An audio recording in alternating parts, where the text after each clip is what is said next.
ان الحمد للہ والصلاۃ والسلام علی رسول اللہ وعلی آلہ وصحبہ ومن والا، اما بعد، اعوذ باللہ من الشیطان الرجیم، بسم اللہ الرحمن الرحیم۔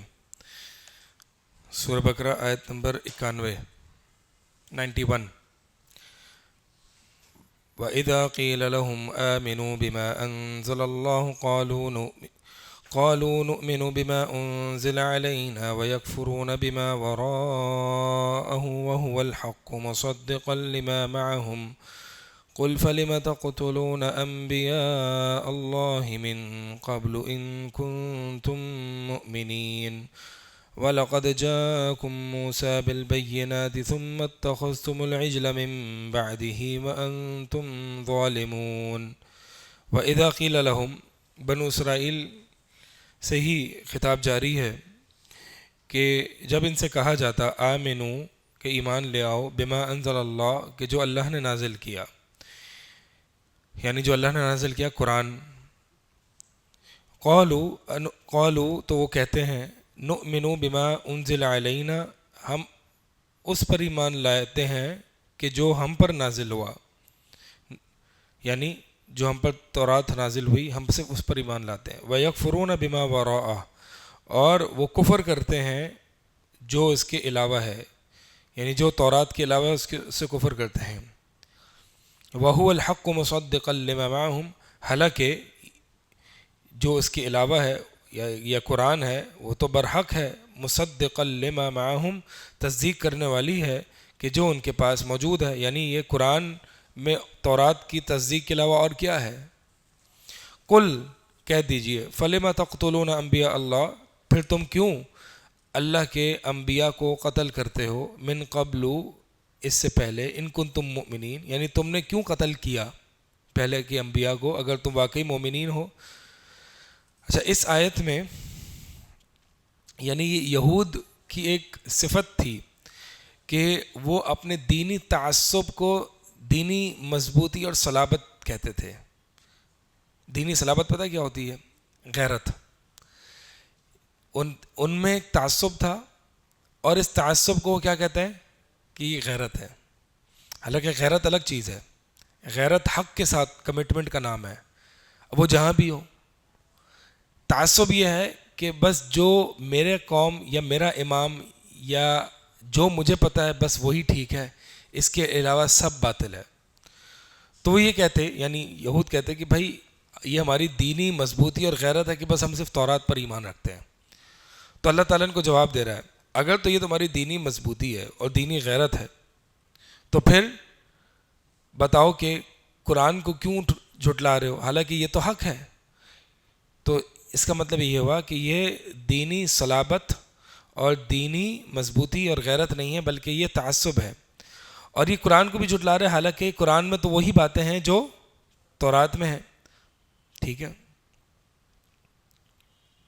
جیسے کہ ہمارے یہاں فقہ میں تعصب پایا جاتا ہے کہ بس ہم حنفی ہیں تو حنفی ہیں، حالانکہ اس کو یہ غیرت کہتے ہیں، حالانکہ یہ غیرت نہیں، یہ تعصب ہے کہ آپ جو دیگر ائمہ کے پاس حق ہے آپ اس کو جھٹلا دیتے ہو۔ تو اس بارے میں اہل الحدیث حق پر ہیں کہ وہ کسی ایک شخص کے اوپر یا کسی ایک مذہب پر تعصب پر نہیں رکھتے، وہ کہتے ہیں جس طرف دلیل ہوگی اس طرف انشاءاللہ ہم جائیں گے۔ اور دوسری بات یہ بھی ہے کہ یہ جو اہل الحدیث اور یہ امت وسط ہے نا، اہل السنہ والجماعہ، یعنی جو اہل السنہ کے مخالفین ہیں، باطل گروہ ہیں، جتنے بھی فرقے ہیں ان میں کچھ نہ کچھ تو حق موجود ہے نا، ایسا تو نہیں سارے شر محض ہے، کچھ نہ کچھ حق موجود ہے۔ تو اہل السنہ کا یہ خاصہ ہے کہ جو دیگر فرقہ باطلہ میں جو حق موجود ہے اس کی نفی نہیں کرتے، جو اس میں باطل ہے نا اس کی نفی کرتے ہیں اور اس کا رد کرتے ہیں۔ حالانکہ جو دیگر فرقہ باطلہ دیکھیں گے نا، اس میں کیا ہوگا کہ جب وہ دیگر فرقے سے تعامل کریں گے اور اس کا رد کریں گے تو جو حق ہوگا اس پہ بھی رد کر دیں گے۔ مثال کے طور پر جیسے کہ خوارج ہے، اب یہ خوارج کے مقابلے میں جو ہے وہ مرجئہ ہے، ٹھیک ہے۔ تو اہل السنہ جو ہے وہ یعنی خوارج کے پاس یہاں تک بات ٹھیک ہے، مرجئہ کے پاس یہاں تک بات ٹھیک ہے دونوں غلط ہی، لیکن کلی طور پر حق کی نفی نہیں کرتے، ٹھیک ہے. یعنی اہل السنہ کوئی رد عمل کا نام نہیں ہے. یہ جیسے کہ شیعہ کے مقابلے میں جو رد عمل ہے وہ ناصبی ہے. اب جو شیعہ نے حضرت علی رضی اللہ تعالیٰ عنہ اور اہل بیت، ٹھیک ہے، اس کی فضیلت کو بڑا چڑھا کے بیان کرتے. یہاں تک تو بات ٹھیک تھی، لیکن اس سے بڑھ کر وہ علی اور دیگر ائمہ کو الوہیت کا درجہ دیتے نا، یہ کفر اور شرک ہے. تو ناصبیوں نے رد عمل میں کیا کیا کہ جو صحیح بات تھی نا اس کو بھی ٹکرا دیا کہ نہیں، سیدنا علی اور اہل بیت کا کوئی مقام نہیں، بلکہ اس سے بغض. تو یہ رد عمل ہے. اہل السنہ کبھی بھی یہ نہیں کرتے. یہی بات جیسے کہ مثال کے طور پر جو بریلوی ہیں، عید میلاد النبی اور نبی علیہ الصلوۃ والسلام سے محبت کا دعویٰ کرتے ہیں، آپ کی تعظیم، تو یہ بات تو ٹھیک ہے، آپ کی تعظیم ٹھیک ہے، آپ سے محبت سب سے بڑھ کر ہونی چاہیے، لیکن جو طریقہ تم نے اختیار کیا محبت کا اس میں شرک ہے. تو یہاں تک تو مانتے ہیں کہ محبت ہونی چاہیے، لیکن اس سے آگے جو تم کر رہے ہو وہ ٹھیک نہیں ہے. ٹھیک ہے. تو یہ جو ہے نا، یہ یہودیوں نے یہ دیگر جتنے فرقہ باطلہ دیکھیں گے سب کے اندر یہ یہودی صفت ہوتی ہے، اور وہ دینی اور مسلکی تعصب. اہل السنہ میں ہے تو غیرت ہے، تعصب نہیں ہے. آگے فرمایا وَيَكْفُرُونَ بِمَا وَهُوَ الْحَقُّ. تو اللہ تعالیٰ فرما رہے کہ تو حق ہے، حالانکہ یہ تو حق ہے قرآن، اور یہ تصدیق کرنے والی جو ان کے پاس ہے. کل، اچھا اب دوسرا جواب اللہ تعالیٰ نے یہ دیا کہ ان کی دین کی جو یہ دین کی عصبیت اور تعصب کو یہ غیرت کہہ رہے اللہ تعالیٰ نے جواب دیا قل فَلِمَ تَقْتُلُونَ انبیاء اللہ. اے نبی آپ پوچھئے ان سے کہ یہ اللہ کے انبیاء کو کیوں قتل کیا انہوں نے، اگر تم واقعی مومن ہو. یعنی اس سے پہلے انبیاء کو قتل کیوں کرتے تھے؟ تو ٹھیک ہے نبی علیہ الصلوۃ والسلام پر نہیں، اس سے پہلے تو انبیاء، اس کو تم مانتے ہو تو پھر ان کو کیوں قتل کرتے تھے؟ وَلَقَدْ جَاءَكُم مُوسَىٰ بِالْبَيِّنَاتِ. اور بلا شبہ تحقیق تمہارے پاس موسیٰ علیہ السلام واضح دلائل لے کے آئے، واضح نشانیاں لے کے آئے.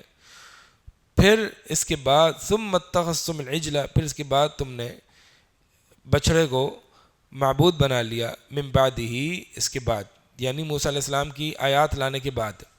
یہ ثم اور بعدہ یہ تکرار نہیں ہے، بلکہ ثم استبعاد کے لیے میں نے آپ کو کل بھی بتایا تھا. یعنی موسیٰ علیہ السلام کی بینات لانے کے بعد یہ ممکن نہیں ہے کہ تم شرک کرو، اس کے باوجود تم نے شرک کیا. یعنی ثم یہ بعید، کسی بات کی کو دوری اور بعید اور تعجب کے لیے.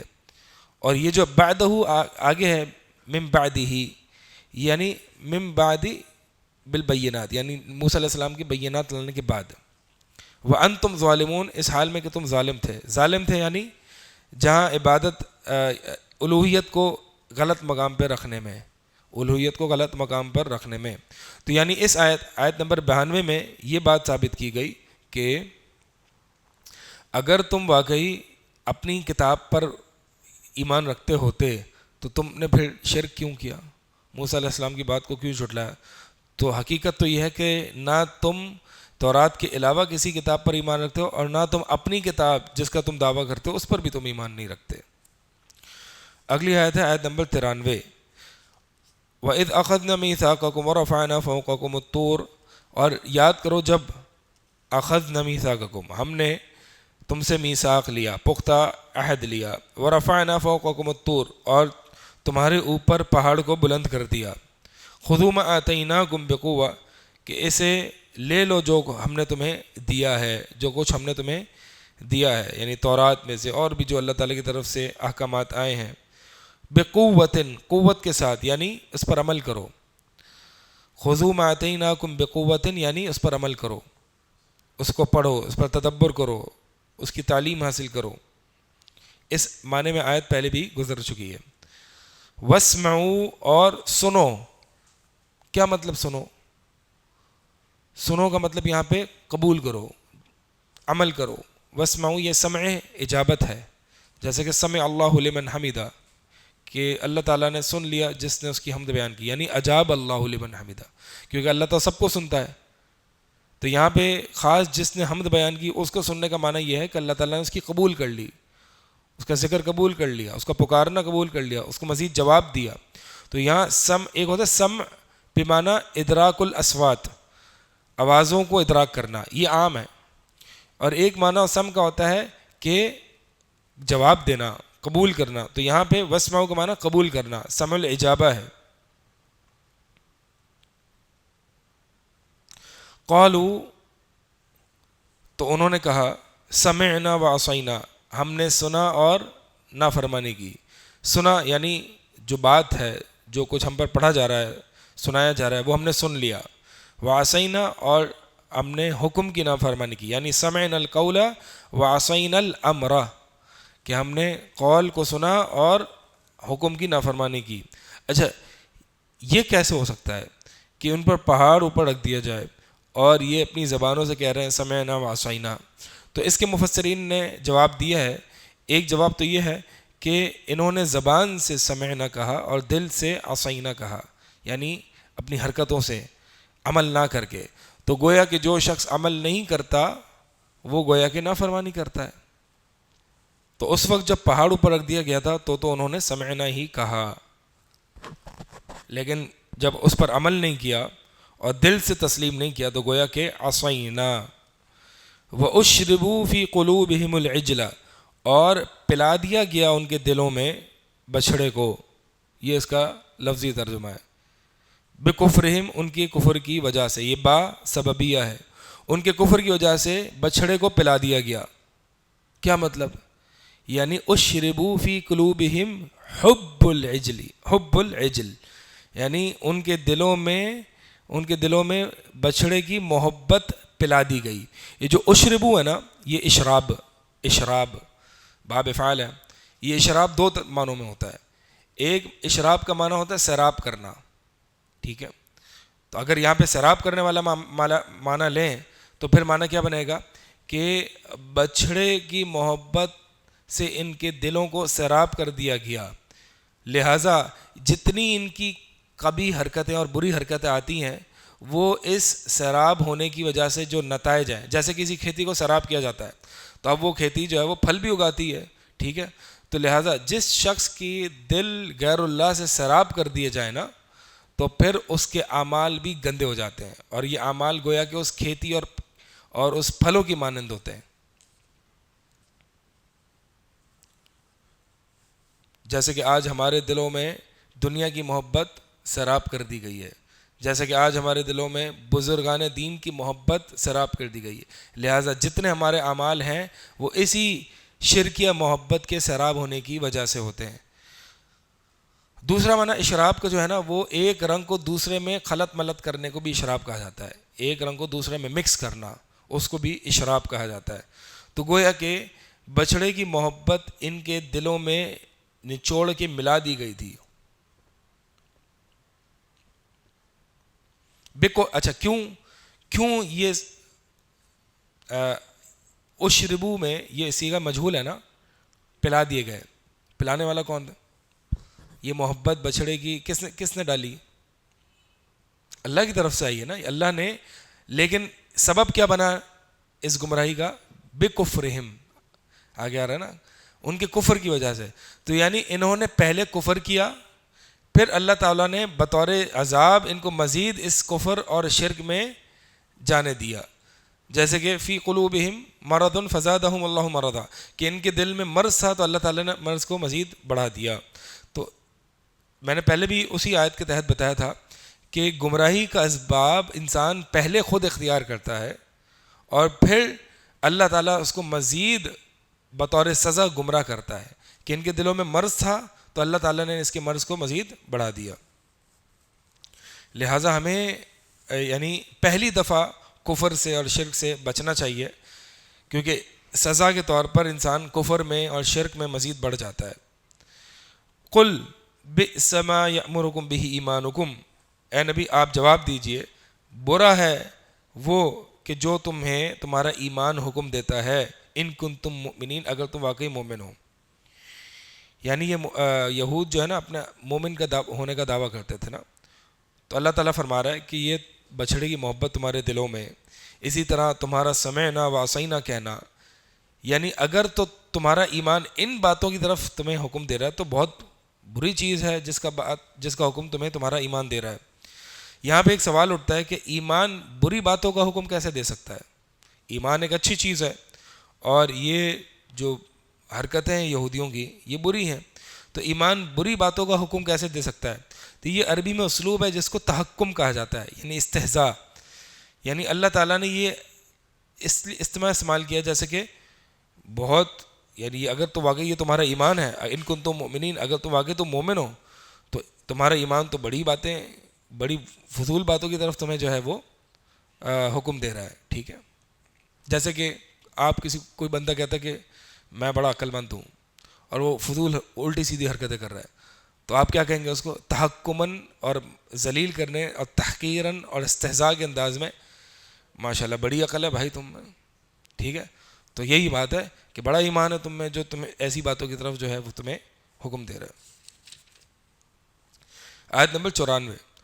قل ان كانت لكم الدار الآخرة عند الله خالصة من دون الناس فتمنوا الموت ان كنتم صادقين.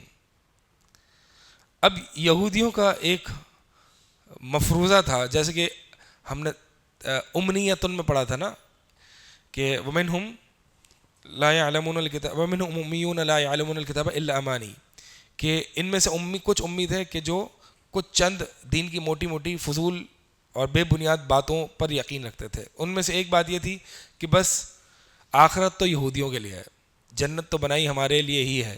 ٹھیک ہے، یہودی تو اتنے سے ہیں، جنت بہت چھوٹی ہے اس کا مطلب. جیسے کہ آج کچھ لوگ کہتے ہیں کہ بس جنت ہم 4-5 لوگوں کے لیے. ٹھیک ہے، تو جنت تو بہت چھوٹی ہوئی نا اس کا مطلب. تو یہود بھی ایسے ہی کہتے تھے. یہ تعصب ہے نا. تعصب کیا ہوتا ہے کہ بس جو میں ہوں میں ہی جنت میں جاؤں گا، یہ تعصب ہوتا ہے. اگر تعصب حق پہ ہوتا ہے نا، حق کی بنیاد پر، تو وہ تعصب نہیں ہوتا، وہ غیرت ہوتی ہے. اس فرق کو سمجھیں. ہم اہل الحدیث ہیں اور ہم حق کے ساتھ تعصب رکھتے ہیں، اور یہ غیرت ہوتی ہے. لوگ ہمیں متعصب کہتے ہیں، حالانکہ یہ غیرت ہوتی ہے. میں نے آپ کو اس پچھلی آیت میں یہ سمجھا دیا معنی اس کا کیا ہے. ٹھیک ہے، تعصب اور غیرت میں فرق ہے کہ جو دوسرے کے پاس حق ہوتا ہے اس کی نفی نہیں کرتے ہم. تو اللہ تعالیٰ نے فرمایا اے نبی آپ ان کو پوچھئے ذرا، ان کانت لکم الدار الآخرہ، اگر واقعی یہ آخرت کا گھر تمہارے لیے ہے، عند اللہ، اللہ کے ہاں، خالصتاً، خالص تمہارے لیے، من دون الناس، لوگوں کو چھوڑ کے، یعنی لوگوں کو چھوڑ کے آخرت اگر صرف اے یہودیوں تمہارے لیے خالص ہے، فتمنوا الموت، تو پھر موت کی تمنا کرو پھر، ان کنتم صادقین، اگر واقعی تم سچے ہو، اگر واقعی تم سچے ہو. اچھا، اس میں 2 معنی ہیں.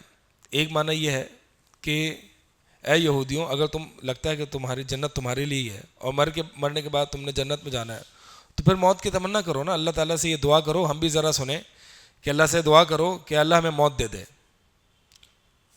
وَلَن يَتَمَنَّوْنَهُ أَبَدًا وَلَن يَتَمَنَّهُ أَبَدًا، کبھی، ہرگز نہیں، کبھی یہ اس چیز کی تمنا نہیں کریں گے. وَلَن يَتَمَنَّوْهُ أَبَدًا بِمَا قَدَّمَتْ أَيْدِيهِمْ، کیوں با سببیہ ہے اور ما موصولہ ہے، یعنی با سبب اس چیز کے کہ جو ان کے ہاتھوں نے آگے بھیجا ہے. واللہ علیم بالظالمین، اللہ تعالیٰ ظالموں کو خوب جاننے والا ہے. ایک معنی تو یہ ہو گیا. کیا؟ فتمنوا الموت کا ایک معنی یہ ہو گیا کہ اللہ تعالیٰ سے موت کی تمنا کرو. کیا یہودیوں نے تمنا کی موت کی؟ آپ کو کیسے پتا؟ تمنا تو دل کا عمل ہے، ہو سکتا ہے انہوں نے دل سے تمنا کی ہو. بات یہ یہاں پہ جو ان کو چیلنج کے طور پہ پیش کیا جا رہا ہے نا، تو تمنا سے مراد اپنی تمنا کو ظاہر کرو. تو انہوں نے ابھی تک، اور یہ اللہ کے نبی صلی اللہ علیہ وسلم کا معجزہ ہے، یہ قرآن کا معجزہ ہے کہ قرآن نے بطور ان کو وَلَن يَتَمَنَّوْهُ أَبَدًا، چیلنج کے طور پر یہ ہرگز کبھی بھی یہ موت کی تمنا کر نہیں سکتے. اور آج بھی ہمارا یہودیوں سے چیلنج ہے، اگر واقعی تم حق ہے تو تمنا کر کے دکھا دو. یہ کبھی نہیں کریں گے، قرآن کا چیلنج ہے، اور یہ ابھی تک کسی نے نہیں کی. نبی علیہ السلام کے دور میں کسی نے نہیں کی. حالانکہ صرف نبی صلی اللہ علیہ وسلم کو معاذ اللہ جھوٹا ثابت کرنے کے لیے ان کو ایک زبان یہی کہنا تھا نا کہ اللہ میں موت دے دے، یہی کہنا تھا نا، نہیں کر سکے. یہ قرآن کا معجزہ ہے. اور ہے کوئی مائے کا لال تو کر کے دکھائے پھر تمنا. الفاظ کے ساتھ. ایک بات. دوسری بات یہ ہے, دوسری تفسیر اس کی یہ ہے کہ اگر تمہیں یہ لگتا ہے, تمہارا یہ دعویٰ ہے کہ جنت تمہارے لیے اور آخرت تمہارے لیے, تو پھر فتمنوا الموت ان کنتم صادقین. تو یہ دعوت مباہلہ ہے. مباہلہ پتہ ہے کس کو کہتے ہیں؟ مباہلہ کہتے ہیں کہ دو فریق آپس میں ملیں اور وہ دونوں کے خلاف بد دعا کریں اللہ تعالیٰ سے کہ اللہ اگر میں حق پر ہوں اور یہ گمراہ ہے تو اس کو برباد کر دے, یا اگر میں گمراہ ہوں اور یہ حق پر ہے تو مجھے برباد کر دے, مجھے ہلاک کر دے. ٹھیک ہے. تو نبی علیہ الصلوۃ والسلام نے مباہلہ کی دعوت اہل نجران, جو کہ نصارہ تھے نا, کرسچن سے, ان کا وفد آیا تھا اور نبی علیہ الصلوۃ والسلام نے ان کو مباہلہ کی دعوت دی کہ آؤ میں سارے اپنے بیوی بچے اہل و عیال کو لے آتا ہوں, تم بھی لے آؤ, اور دونوں بدوا کرتے ہیں. تو وہ ڈر گئے, نہیں آئے وہ. اسی طرح یہ اس آیت میں بھی دعوت مباہلہ ہے کہ آ جاؤ, مباہلہ کرتے ہیں. اگر میں حق پہ ہوا میں اللہ سے دعا مانگتا ہوں, اگر میں باطل پہ ہوا, میں گمراہ ہوا, تو اللہ مجھے پہلے ہلاک کر دے. تو آ جاؤ مباہلہ کرتے ہیں. تو یہودیوں نے بھی مباہلہ نہیں کیا. تو یہاں پہ موت کی تمنا کیا ہے کہ اگر میں باطل پر ہوں تو اللہ مجھے موت دے دے. یہ مباہلہ ہے. کیا آپ کے ذہن میں ہے کسی نے مباہلہ کیا ہو ہمارے علماء میں سے؟ مرزا احمد غلام قادیانی ثناء اللہ مرسری رحمہ اللہ کے ساتھ مباہلہ کیا تھا نا, مر گیا پہلے, وہ مر گیا نا پہلے, بڑی گندی موت مرا. تو مباہلہ جو ہے وہ یعنی بہت ہی اس میں کیا جانا چاہیے, کیا جا سکتا ہے, لیکن یہ باطل پرست لوگ ہیں نا کبھی نہیں کرتے. کتنی دفعہ شیعوں اور قادیانیوں سے بھی آج جو ہے وہ مباہلہ کی دعوت دی ہے کہ آ جاؤ مباہلہ کریں, اسماعیلیوں کو, شیعوں کو. کرتے نہیں ہیں, یا تو ان کو پتہ ہے کہ یہ حق پر ہیں اور ہم باطل پر ہیں, اس لیے نہیں کرتے. اسی لیے اللہ تعالیٰ نے فرمایا وَلَن يَتَمَنَّوهُ أَبَدًا, ہرگز کبھی. یہ لن جو ہے نا, لن اور ابدا سے مستقبل کی نفی ہو گئی اور تاکیدی نفی, کہ یہ نہ ابھی کر رہے ہیں اور نہ کبھی کریں گے, کبھی بھی. بما قدمت ایدیہم, کیوں نہیں کریں گے؟ کیونکہ انہیں پتہ ہے کہ انہوں نے اپنے اعمال, نامہ اعمال میں انہوں نے اپنے آگے کیا بھیجے ہیں. تو ان کو پتہ ہے ان کو آگے آخرت میں ان کی جو ہے وہ پکڑ ہو جانی ہے, سزا ہونی ہے. تو اللہ تعالیٰ ظالمین کو خوب جاننے والا ہے. تو آپ دیکھیں یہ سب جاننے کے باوجود یہ ان کے اندر کیسی خباثت ہے. اچھا, یہ مباہلہ والی جو تفسیر ہے نا, یہ عبداللہ بن عباس سے مروی ہے رضی اللہ تعالی عنہما, انہوں نے یہ تفسیر مباہلہ والی کی ہے. بہرحال دونوں معنی ہی درست معلوم ہوتے ہیں. اچھا, یہ قل ان کانت لکم الدار الآخرۃ عند اللہ خالصتاً, یہ خالصتاً کا معنی یا تو سالمتاً ہے, یعنی سالمتاً کہ اگر تو یہ آخرت کا گھر صرف تمہارے لیے سالم, بغیر کسی لوگوں کی شراکت داری کے, یا پھر خالصتاً بمعنی خاصتاً, خاص تمہارے لیے.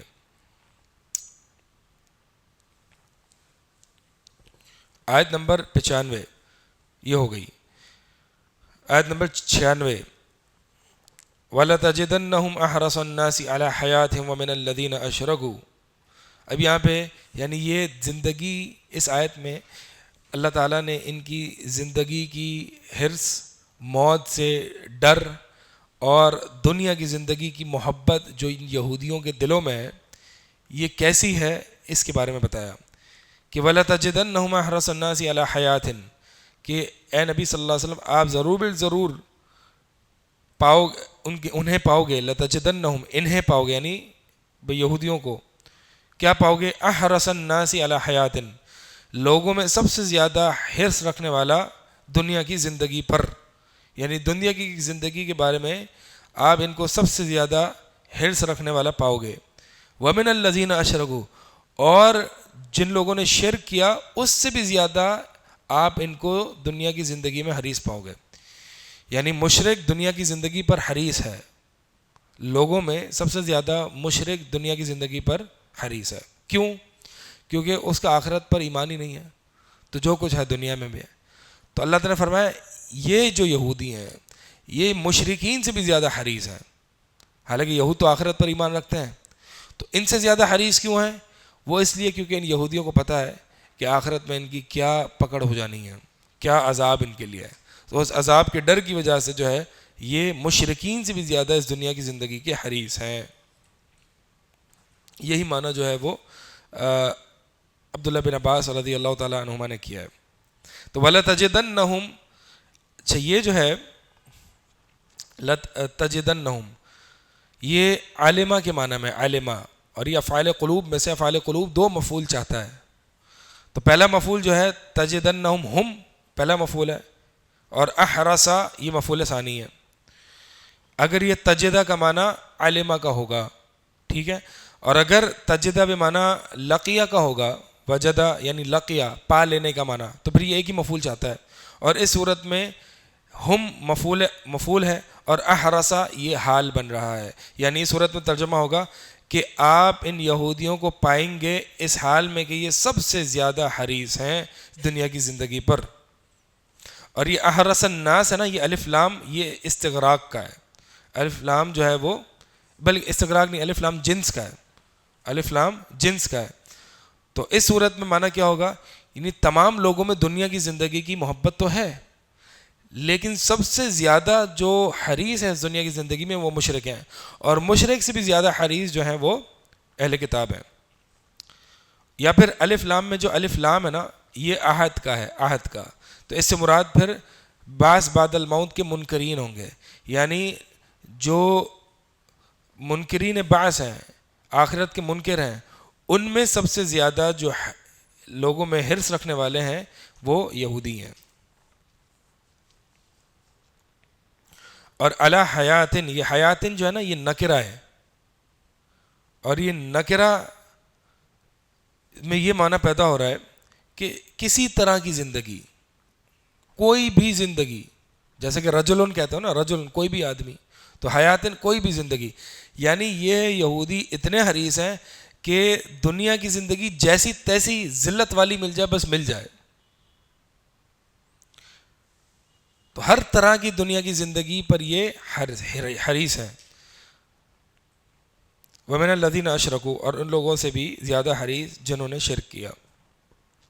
آگے ہے يَوَدُّ أَحَدُهُمْ لَوْ يُعَمَّرُ أَلْفَ سَنَةٍ وَمَا هُوَ بِمُزَحْزِحِهِ مِنَ الْعَذَابِ أَن يُعَمَّرَ، کہ ان میں سے یود تمنا کرتا ہے، ان میں سے ایک، یعنی ان لوگوں میں تمنا کرتا ہے کہ لو یعمر الف سنۃ، کہ انہیں کاش 1000 سال کی زندگی دے دی جائے.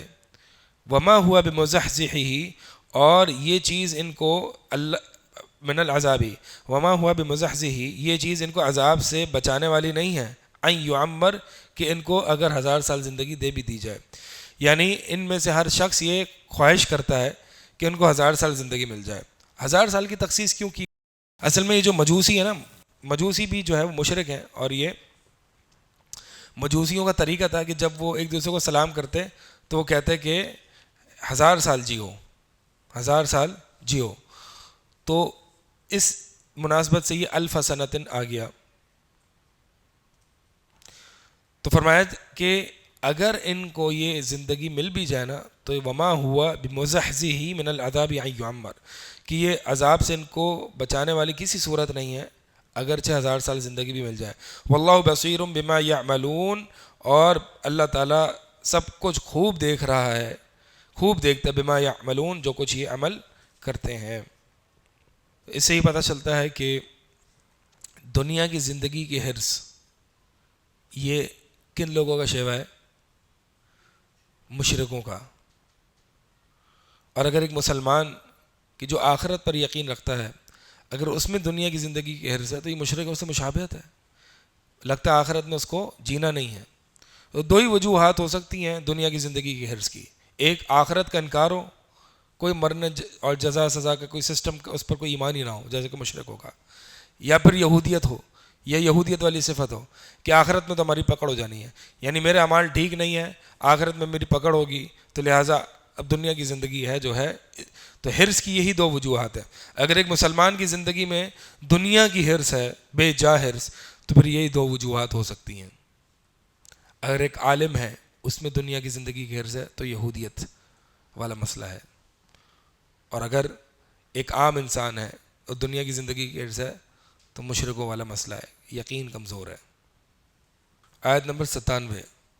قل من كان عدوا لجبريل فإنه نزله على قلبك بإذن الله مصدقا لما بين يديه وهدى وبشرى للمؤمنين. یہاں سے یہودیوں نے نبی علیہ الصلوۃ والسلام کی رسالت پر اعتراض کرنا شروع کر دیے، شبہات وارد کرنا شروع کر دیے.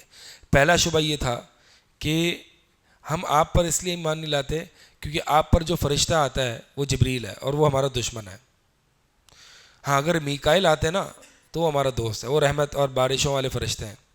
جیسے کہ ایک عبداللہ بن عباس فرماتے ہیں رضی اللہ تعالیٰ عنہ، یہ ابن ابی حاتم میں یہ اثر موجود ہے کہ کچھ یہود آئے نبی علیہ الصلوۃ والسلام کے پاس اور فرمایا کہ ہم آپ سے کچھ سوالات پوچھنے والے ہیں، آپ ہمیں اس کا جواب دیں، اگر آپ جواب دیں گے تو ہم جان لیں گے کہ آپ نبی ہیں. تو اللہ کے نبی علیہ الصلوۃ والسلام نے حامی بھر لی اور کہا کہ ٹھیک ہے میں جواب دوں گا، لیکن پھر اس پر تم کوئی پختہ عہد لو مجھ سے. اور جیسے کہ یعقوب علیہ السلام نے اپنے بیٹوں سے لیا تھا. ٹھیک ہے، انہوں نے کہا کہ ٹھیک ہے، اللہ ما نقول اللہ علی ما نقول وکیل، کہ اللہ نگران ہے اس پر جو ہم بات کہیں گے، یہ ہم نے آپ سے عہد کر لیا. تو بہرحال اور سوالات پوچھے، ان میں سے ایک سوال آخر صحیح جواب دے دیے نبی علیہ الصلوۃ والسلام نے. پھر ایک سوال پوچھا، اچھا یہ بتاؤ کہ جو فرشتے تمہارے پاس آتے ہیں یہی وہی فرشتے ہیں جو پہلے کے انبیاء پر بھی آتے تھے، یہ کون ہیں؟ تو نبی علیہ الصلوۃ والسلام نے فرمایا جبریل. تو فرمایا کہ ہاں یہ جو ہے نا یہ مسئلہ ہے کہ یہ لڑائی جھگڑے والے فرشتے ہیں اور یہ ہمارے دشمن ہیں، تو اس لیے ہم اب ایمان نہیں لائیں گے. اگر آپ کہتے ہیں نا کہ میکائیل، تو میکائیل جو ہیں وہ بارشوں اور رحمت والے فرشتے ہیں، تو پھر ہم ایمان لاتے ہیں. تو اللہ تعالیٰ نے پھر یہ آیت نازل کری. تو یہ سبب نزول اس آیت کا. اسی طرح صحیح بخاری میں ایک روایت ہے کہ عبداللہ بن سلام رضی اللہ تعالیٰ عنہ جو کہ ایمان لے آئے تھے لیکن یہودی عالم تھے، وہ نبی علیہ الصلوۃ والسلام کے پاس آئے اور آپ سے پوچھا کہ میں 3 سوالات آپ سے کروں گا، اگر آپ ان کے جواب دیں گے تو پھر واقعی آپ برحق نبی ہیں اور ان سوالات کے جوابات نبی کے علاوہ کوئی نہیں جانتا. تو ان سوالات میں سے جو ہے پہلا سوال کہ فما اول اشراط الساعہ، کہ سب سے پہلی قیامت کی نشانی کیا ہوگی. دوسرا سوال جنتیوں کا سب سے پہلا کھانا کیا ہوگا. تیسرا سوال کہ یہ جو اولاد کی مشابہت والد یا والدہ کی طرف ہوتی ہے وہ کس بنیاد پر ہوتی ہے. تو نبی علیہ الصلوۃ والسلام نے فرمایا کہ اخبرنی بہن جبریل آنفا، ابھی مجھے جبریل نے ان تینوں سوالات کے جواب دیے. تو عبداللہ بن سلام رضی اللہ عنہ نے پوچھا کہ جبریل کہاں؟ تو فرمایا کہ ذاک عدو الیہودی من الملائکہ، یہ تو ملائکہ میں سے یہود کا دشمن ہے. اور آج بھی کچھ یہودیوں کی جو نسل سے جاری مسلمانوں کا ایک گروہ ہے نا، وہ بھی جبریل سے عداوت رکھتی ہے، شیعہ. اور شیعوں کے بڑوں کا عقیدہ یہ ہے کہ جبریل امین جو ہے وہ نبی علیہ الصلوۃ والسلام کے پاس غلطی سے آ گئی ہے، سیدنا علی کے پاس آنا تھا وہی لے کے. عداوت ہے. تو جو عداوت ان کے باپ داداؤں کی تھی وہ ان کی اولاد کی بھی ہے. ٹھیک ہے، تو یہ عداوت نسلی ہے، پرانی عداوت ہے جبریل سے. حالانکہ جو اہل السنہ میں سے ہے نا اس کی تو جبریل سے محبت ہے، کیونکہ وہ تو روح الامین ہے، روح القدس ہے، وہ تو روحوں کو زندہ کرنے والی وحی لاتے ہیں. تو پھر نبی علیہ الصلوۃ والسلام نے یہ آیت پڑھی عبداللہ بن سلام پر.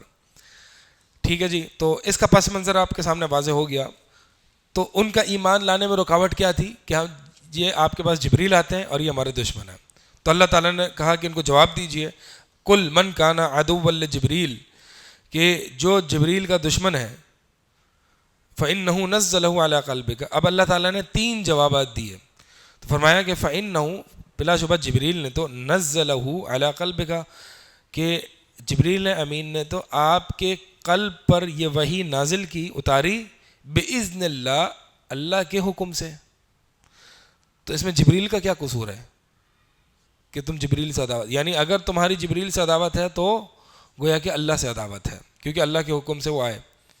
دوسرا جواب مصدقا لما بین یدیہ، کہ جبریل امین تو وہ وحی لے کے آئے ہیں کہ جو اس سے پہلے وحی آئی ہے اس کی تصدیق کرتی، یعنی جو تمہارے پاس تورات ہے اس کی تصدیق ہے. تو پھر عداوت کس بنیاد پر؟ وَهُدًى وَبُشْرَى لِلْمُؤْمِنِينَ، اور سراپا ہدایت اور سراپا بشارت ہے، پوری کی پوری بشارت ہے مومنین کے لیے. یہ یہاں پہ دو جواب ہو گئے. تیسرا جواب جو ہے وہ اگلی آیت میں ہے. من کان عدوا للہ وملائکتہ ورسلہ وجبریل ومیکال فإن اللہ عدو للکافرین، کہ جو شخص اللہ کا، ملائکہ کا، اللہ کا یا یہ واو حرف عطف او کے معنی میں، یعنی جو شخص اللہ کا دشمن ہے یا ملائکہ کا یا رسولوں کا یا اس کے رسولوں کا، و جبریل و میکالا، اور جبریل کا یا میکائل کا، فإن اللہ عدو للکافرین، تو اللہ ایسے کافروں کا دشمن ہے. تو یہاں پہ تیسرا جواب آ گیا، گویا کہ تم میکائل سے محبت کرتے ہو، تم کہتے ہو کہ میکائل، تو بات یہ ہے کہ میکائل ہو یا جبریل، میکائل جبریل سے محبت کرتے ہیں اور تم میکائل سے محبت کرتے ہو اور جبریل کی عداوت کرتے ہو، تو گویا تم خود تضاد کا شکار ہو. ٹھیک ہے، تمہاری باتوں میں خود تضاد ہے. اگر تم واقعی میکائل سے محبت کرتے ہو تو میکائل جبریل سے محبت کرتے ہیں، اور میکائل اور جبریل دونوں اللہ کے فرشتے ہیں. تو یہ تیسرا جواب ہو گیا کہ اگر واقعی تمہاری میکائل سے محبت ہوتی تو جبریل سے بھی محبت ہوتی. اب آتے ہیں پچھلی آیت کی طرف جہاں ہم نے چھوڑا تھا. تو یہ تین جواب اللہ تعالیٰ نے ان کی جبریل کی عداوت کے جواب دیے. ہدا یہ مصدر آیا ہے اسم فاعل کی جگہ پر، ہادن تھا، ہادن ہدایت دینے والا، اسی لیے ہم ترجمہ کیا کرتے ہیں کہ یہ تو قرآن جو ہے جو آپ جبریل نے آپ کے قلب پر اتارا ہے یہ ہدایت دینے والا ہے. وہ بشرا یہ بھی مصدر ہے، مبشرن اسم فاعل کے معنی میں، مبشر اسم فاعل ہے لیکن بشرا مصدر آیا، تو اس صورت میں معنی کیا ہوگا، یعنی مبالغے کا معنی پیدا ہو رہا ہے. گویا کہ جب مومنین اس کو سنتے ہیں تو اس کے سننے کی وجہ سے ہر وقت مومنین کے دلوں میں خوشی اور اطمینان محسوس ہوتا ہے. تو مومنین جو ہیں وہ قرآن سے اطمینان ہر وقت محسوس کرتے ہیں، ہر وقت. تو یہ بشرا میں ہمیشہ خوشخبری کا معنی ہے. جب بھی ایک مومن جو ہے وہ قرآن پڑھتا ہے ہمیشہ سرور اور لطف اور اطمینان محسوس کرتا ہے.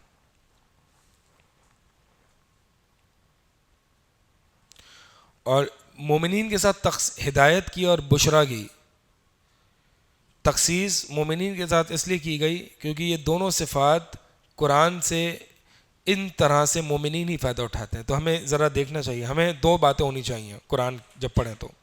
ایک ہدن کہ ہم اس سے رہنمائی لیں زندگی کے ہر مسئلے اور ہر موڑ پر.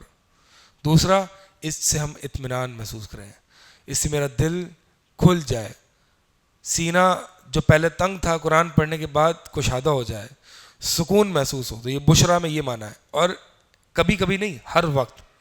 تو لہٰذا بہت سے لوگ جو ہے نا بہت تنگی کے ساتھ قرآن پڑھتے ہیں، بس جلدی جلدی ختم کرو، جلدی ختم کرو، دل میں تنگی کے ساتھ قرآن کی تلاوت ہو رہی ہے. تو گویا کہ ان کا دل قرآن پڑھ کے اور تنگ ہو رہا ہوتا ہے. مومنین کی تو یہ صفات نہیں ہے. مومنین تو سکون سے، خوش دلی کے ساتھ قرآن پڑھتا ہے. جس چیز میں آپ کو لطف اور اطمینان آ رہا ہوگا آپ کو بس لگی پڑی ہوگی کہ آپ ختم کریں جلدی سے، نہیں، آپ کہیں گے بس میں عبادت میں ہوں. بِإِذْنِ اللہ یعنی اللہ کا اذن، اللہ کا اذن سے مراد بِأَمْرِ اللہ، اللہ کا حکم. اگلی آیت من کان عدو للہ وملائکتہ ورسلہ وجبریل ومیکال فإن اللہ عدو للکافرین، اس آیت پر معنی جو عام معنی ہے وہ بیان ہو گیا. یعنی جو شخص بھی اللہ سے اور اس کے ملائکہ اور رسولوں سے، جبریل سے، میکائل سے جو بھی دشمنی رکھتا ہے تو گویا اس کا حکم کافروں والا ہے. اسی لیے آگے فرمایا فإن اللہ عدو لہم نہیں فرمایا بلکہ کیا فرمایا، للکافرین. یہ بھی قاعدہ ہے کہ اسم ظاہر آ گیا ضمیر کی جگہ تو اس میں ان کا حکم صادر کرنا مقصد ہے، یعنی جو ان سے دشمنی رکھتا ہے گویا کہ وہ کافر ہے، اور جب وہ کافر ہے تو اللہ تعالیٰ ان سے محبت نہیں کرتا، اللہ تعالیٰ بھی ان کا دشمن ہے. اچھا، یہ جو جبریل میکائیل ہے نا، اکرمہ رضی اللہ تعالیٰ عنہ فرماتے ہیں، اور اسی طرح عبداللہ بن عباس سے بھی یہ مروی ہے کہ جبر اور میک اور صراف یہ عبد کے معنی میں، اور ایل جو ہے وہ عبرانی زبان میں اللہ کو کہتے ہیں. تو ان تینوں کا معنی کیا ہو گیا، عبداللہ. جبر عبد، ایل یعنی اللہ، تو عبداللہ. جیسا کہ ابن عباس سے یہ بھی منقول ہے کہ انما قولہ جبریل کقولہ عبداللہ و عبد الرحمن، کہ جبریل گویا کہ ایسا ہی ہے عبداللہ یا عبد الرحمن کہنا. پچھلی آیت میں ایک فائدہ رہ گیا اور وہ یہ ہے کہ فإنہ نزلہ علی قلبک، کہ جو شخص جبریل سے عداوت رکھتا ہے تو اس نے تو آپ کے قلب پر قرآن کو اتارا ہے. اس سے ہی پتہ چلا کہ قرآن کے اترنے کا محل کیا ہے؟ دل ہے، زبان نہیں ہے. زبان تک ہی قرآن کو محدود رہ جانا یہ منافق کی نشانی ہے، خوارج کی نشانی ہے، جیسے کہ حدیث میں آتا ہے. دل میں قرآن کو جگہ دینا تو یہ جو ہے یہ مومنین کی نشانی ہے. وَجَعَلَ الْقُرْآنَ رَبِيعَ قَلْبِي وَنُورَ صَدْرِي، دعائے غم میں یہ الفاظ موجود ہیں کہ اللہ اس قرآن کو میرے دل کی بہار بنا دے، دل کی بہار. تو اس سے یہ پتہ چلتا ہے کہ قرآن کا جو محل ہے نا وہ دل ہے، اور یہ جو علم وحی کا محل ہے یہ دل ہے. علم وحی کی جگہ جو ہے وہ دل ہے. اور یہ میں بات اس لیے کر رہا ہوں تاکہ یہ ہم تاکہ یہ بات ہمیں معلوم ہو جائے کہ محل قرآن نور ہے اور اس کا محل دل ہے، اور اپنے محل پر اترنے کے لیے اس محل کا صاف اور پاک ہونا بھی ضروری ہے. لہٰذا محل جتنا پاک صاف ہوگا، جتنا اس کے اندر اللہ کا خوف ہوگا، جتنا اس کے اندر ایمان ہوگا، اتنا ہی یہ قرآن اس پر اثر انداز ہوگا. اسی لیے اللہ تعالیٰ نے ہدی للمتقین بشریٰ للمؤمنین جو ہے وہ یہ آیات ذکر کی کہ اس سے مومنین ہی فائدہ اٹھاتے ہیں. تو مومنین فائدہ اٹھاتے ہیں کیوں؟ کیونکہ ان کا دل میں ایمان ہے، اور قرآن جو ہے وہ دل پر اثر انداز ہوتا ہے. آیت نمبر 99، وَلَقَدْ أَنزَلْنَا إِلَيْكَ آيَاتٍ بَيِّنَاتٍ وَمَا يَكْفُرُ بِهَا إِلَّا الْفَاسِقُونَ أَوَكُلَّمَا عَاهَدُوا عَهْدًا نَبَذَهُ فَرِيقٌ مِّنْهُمْ بل اکثرهم لا یؤمنون. وَلَقَدْ بلا شبہ انزلنا، وَلَقَدْ اور بلا شبہ تحقیق. یہ تحقیق کیا ہوتا ہے؟ بار بار ہم ترجمہ تو کر لیتے ہیں وَلَقَدْ تحقیق، قرآن کے ترجمے میں بھی آپ پڑھ کے نکل جاتے ہیں. کیا ہوتا ہے یہ تحقیق؟ کیا ہوتی ہے یہ تحقیق کرنا؟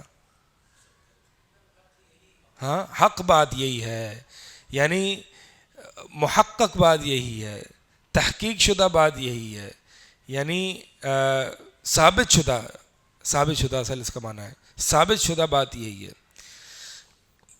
یہ تاکیدی ہے، اس سے تاکید پیدا ہوتی ہے. وَلَقَدْ أَنزَلْنَا إِلَيْكَ آيَاتٍ بَيِّنَاتٍ، بلا شبہ ہم نے آپ کی طرف واضح آیات نازل کی. وَمَا يَكْفُرُ بِهَا إِلَّا الْفَاسِقُونَ، اور ان کا انکار نہیں کرتا مگر سوائے فاسقوں کے، جن کے دل میں فسق ہوتا ہے وہ انکار کرتے ہیں. تو ہم نے اے نبی صلی اللہ علیہ وسلم آپ پر واضح نشانیاں اتاری ہیں. اس کا جو سبب نزول ہے وہ یہ ہے کہ ایک شخص، عبداللہ بن عباس فرماتے ہیں کہ ایک شخص نبی علیہ الصلوۃ والسلام، اب دیکھیں کہ یہ میں آپ کے سامنے نام کیوں لے رہا ہوں، ابو العالیہ، قتادہ، ابن عباس، کیوں لے رہا ہوں نام؟ کوئی یاد کروانا ہے آپ کا مقصد ہے؟ نہیں، مقصد یاد کروانا نہیں ہے. مقصد یہ ہے کہ تفسیر کا منہج آپ کو معلوم ہو، کہ جہاں پر آپ حدیثوں میں پڑھتے نا ابو ہریرہ سے یہ مروی ہے، عبداللہ بن عمر سے یہ مروی ہے، ابن مسعود سے مروی ہے، تو ایک گویا کہ آپ کو حدیثوں کا ایک طریقہ معلوم ہوتا ہے. اب آپ کو کوئی بھی ایک ایسا نام آئے گا، آپ پہلے اس کی تحقیق کرو گے، اچھا یہ تو میں نے پہلی دفعہ سنا ہے. تو اسی طرح اگر کوئی ایسا نام میں آپ کو کوئی بتا دے کہ یہ قرآن کا یہ معنی ہے، اور مثال کے طور پر امام غزالی نے یہ کہا، رازی نے یہ کہہ دیا، آپ کو کہ ایک سیکنڈ نہیں، یہ کوئی مسئلہ ہے، یا رازی نے کہہ دیا، غزالی نے کہہ دیا، یہ قرآن کی تفسیر ایسے تو بیان نہیں ہوتی. صحیح مصدر بیان کرو کہ قرآن کا یہ معنی کس نے کیا ہے، رازی، غزالی، جوینی، یہ نہیں ہوتا. صحیح معنی، صحیح مصدر بیان کرو. تو جب وہ کہے کہ ابو العالیہ نے بیان کیا ہے، قتادہ نے بیان کیا ہے، ابن عباس نے، ابن مسعود نے، صحابہ میں سے کسی نے، تابعین میں سے امام مجاہد نے، ابن عباس کے شاگرد ہیں، ٹھیک ہے، سلیمان بن یسار نے، وغیرہ وغیرہ، یہ سارے وہ معروف نام ہیں. پھر آپ کو تھوڑا اطمینان ہوگا، ہاں اب یہ تفسیر کا اصل مصدر اور اصل راستہ بتایا جا رہا ہے، مصدر بتایا جا رہا ہے، ٹھیک ہے. تو یہ بات صرف آپ کو متعارف کرائے جانے کے لیے کہ بھائی یہ بات پہچانے، یہ تفسیر کا منہج ہے، اور ہر ایرے گہرے کی قرآن کی تفسیر نہ لے لیا کریں جب تک کہ یہ مصادر، یہ نام آپ کے سامنے نہ آئیں. ٹھیک ہے جی.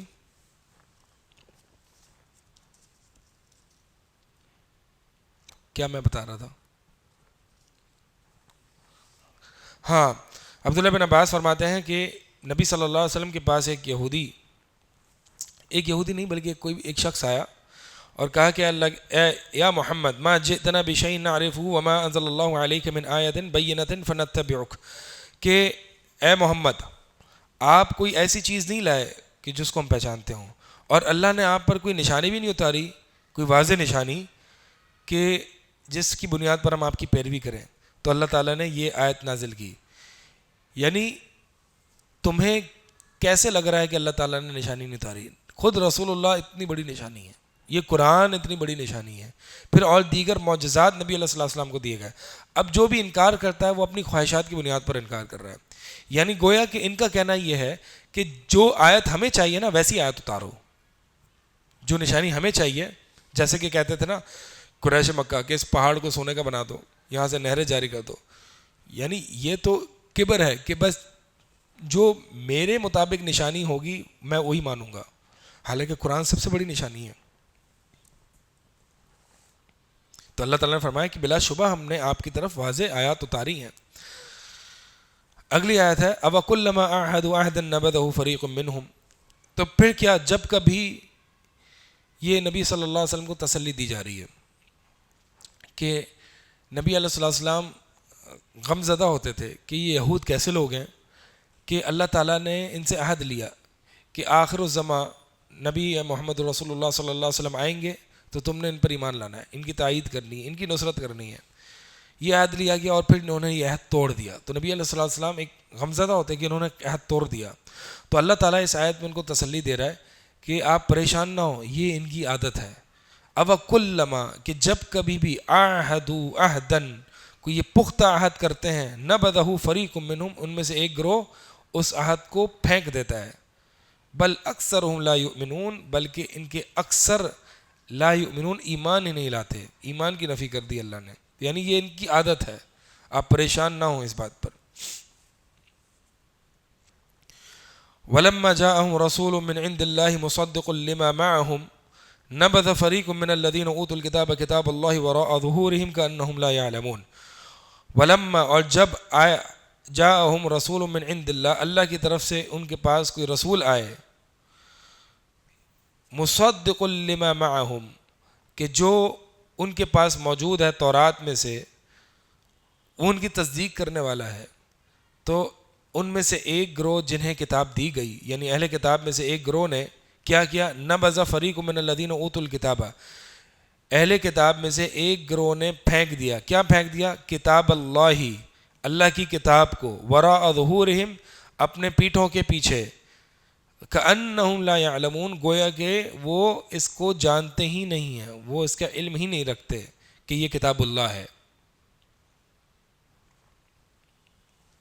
یہاں پہ ان کی ایک گروہ کی یہ قبیح عادت کا بیان ہو رہا ہے. یعنی کہ جب ان کے پاس نبی صلی اللہ علیہ وسلم آئے، وہی تعلیمات وہی عقیدہ لے کے آئے کہ جو ان کے پاس موجودہ تعلیمات کی تصدیق کرنے والا ہے. تو ان میں سے ایک گروہ نے کیا کیا، اللہ کی کتاب کو پس پشت ڈال دیا. پس پشت ڈالنے کا مطلب کیا ہے؟ ہاں، عمل نہیں کیا، یعنی اپنی کتاب کو اس پر عمل نہیں کیا، پس پشت ڈال دیا. گویا کہ انہم لا یعلمون گویا کہ جانتے نہیں ہیں یہ بھی کوئی اللہ کی کتاب ہے.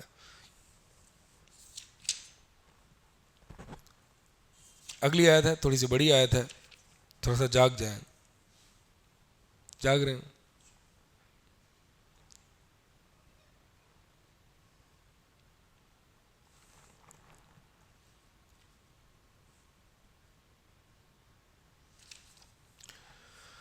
اگلی آیت ہے، پہلے خلاصہ سمجھ لیں اس کا. اگلی آیت میں کیا ہے کہ یعنی ایک تو یہود، یہ واو جو ہے نا حرف عطف، اس کا عطف پچھلی آیت پر جا رہا ہے. یعنی ایک تو انہوں نے برا کام کیا، کتاب اللہ کو اپنے پس پش ڈال دیا. پھر وہ کس چیز کے پیچھے پڑ گئے؟ اس چیز کے پیچھے پڑ گئے کہ جو شیاطین سلیمان علیہ السلام کی بادشاہت میں جو پڑھا کرتے تھے، یعنی جادو. شیاطین جو سلیمان علیہ السلام کی بادشاہت میں جو کام کیا کرتے تھے یا جو پڑھا کرتے تھے، جو بھی ان کے منتر وغیرہ ہوتے تھے، وہ اس کے پیچھے لگ گئے۔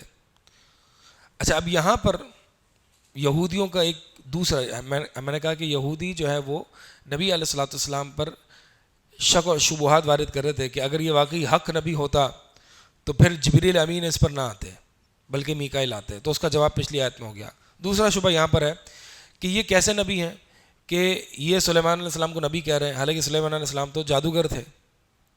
ایک شبہ ان کا یہ تھا کہ محمد رسول اللہ صلی اللہ علیہ وسلم سلیمان علیہ السلام کو جادوگر نبی کہہ رہے ہیں، اور تیسری بات یہ نبی جادو کو کفر کہتے ہیں، حالانکہ یہ تو جادو سلیمان علیہ السلام نے کیا ہے، تو کیا نبی نے کفر کیا ہے؟ تو ان باتوں کا جواب اللہ تعالیٰ نے دیا ہے کہ سلیمان علیہ السلام نے کفر نہیں کیا، وما کفر سلیمان علیہ السلام نے کفر نہیں کیا، لیکن شیاطین نے کفر کیا، وہ لوگوں کو جادو سکھاتے تھے۔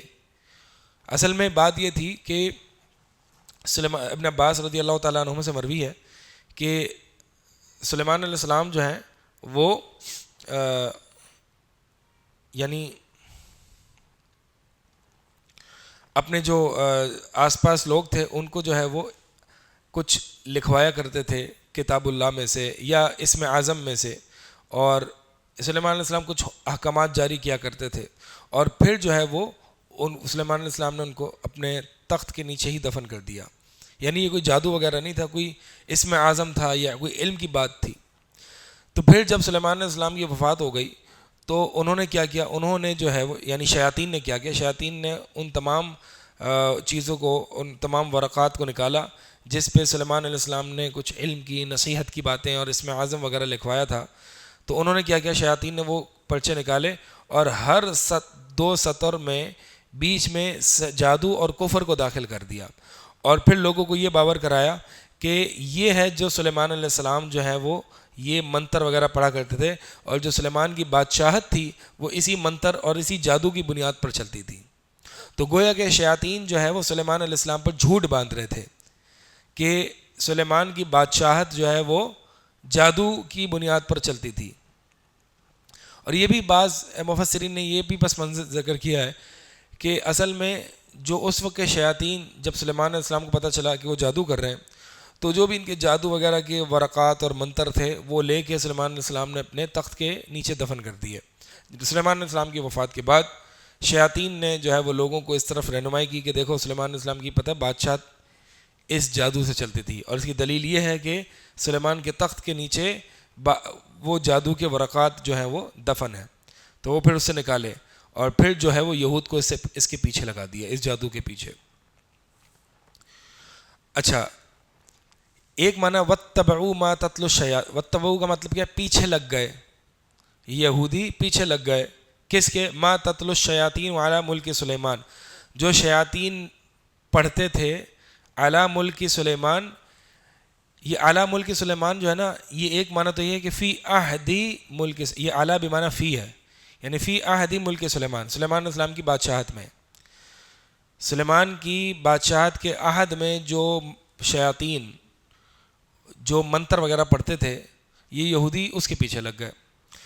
اور دوسرا معنی اس کا یہ ہے، یعنی تتلو الشیاطین علی ملک سلیمان، یہ تتلو یعنی تکذبو، کہ جو شیاطین جھوٹ بولتے تھے سلیمان کی بادشاہت کے بارے میں۔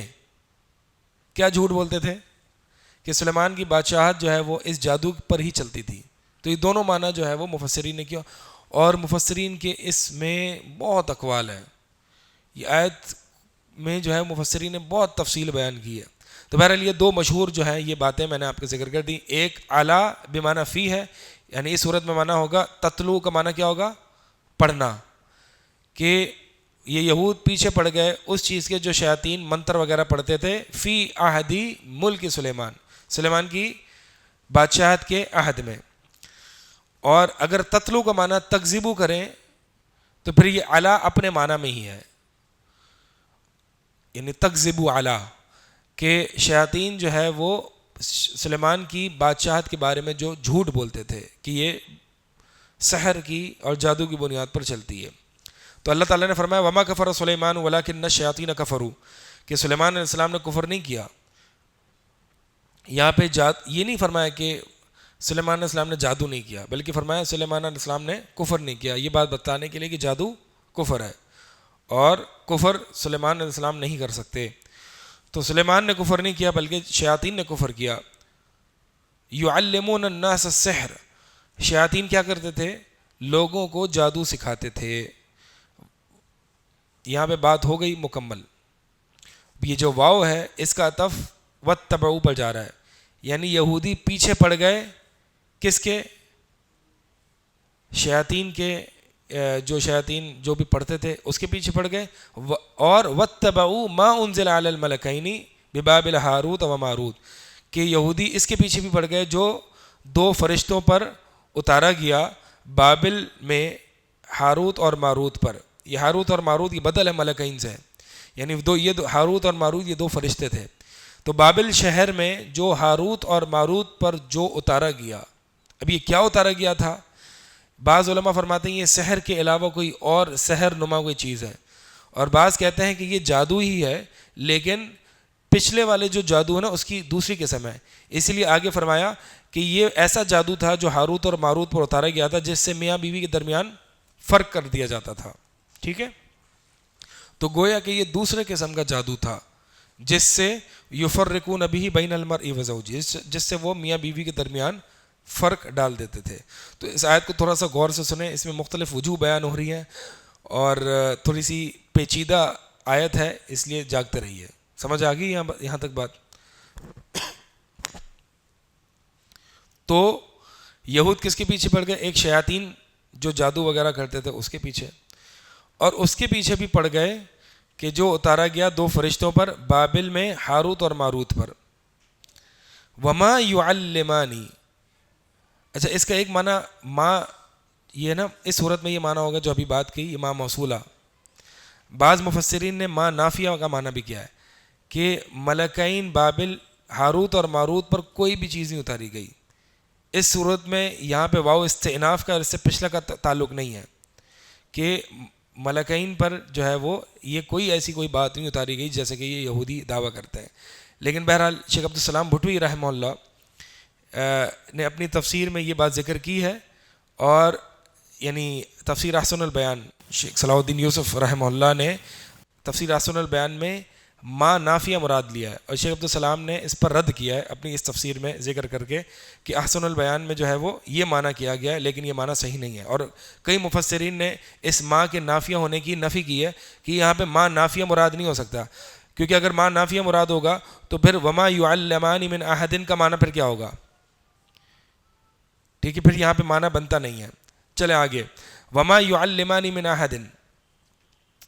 اچھا اب یہ دو فرشتے جو تھے وہ فرما رہے ہیں اللہ تعالیٰ کہ یہ کسی کو بھی نہیں سکھاتے تھے، یعنی یہ جادو جو تھا ان کا یہ کسی کو بھی نہیں سکھاتے تھے، یہاں تک کہ یہ دونوں یہ کہتے تھے انما نحن فتنۃ، کہ ہم تو بس ایک فتنہ ہے، ایک آزمائش ہے.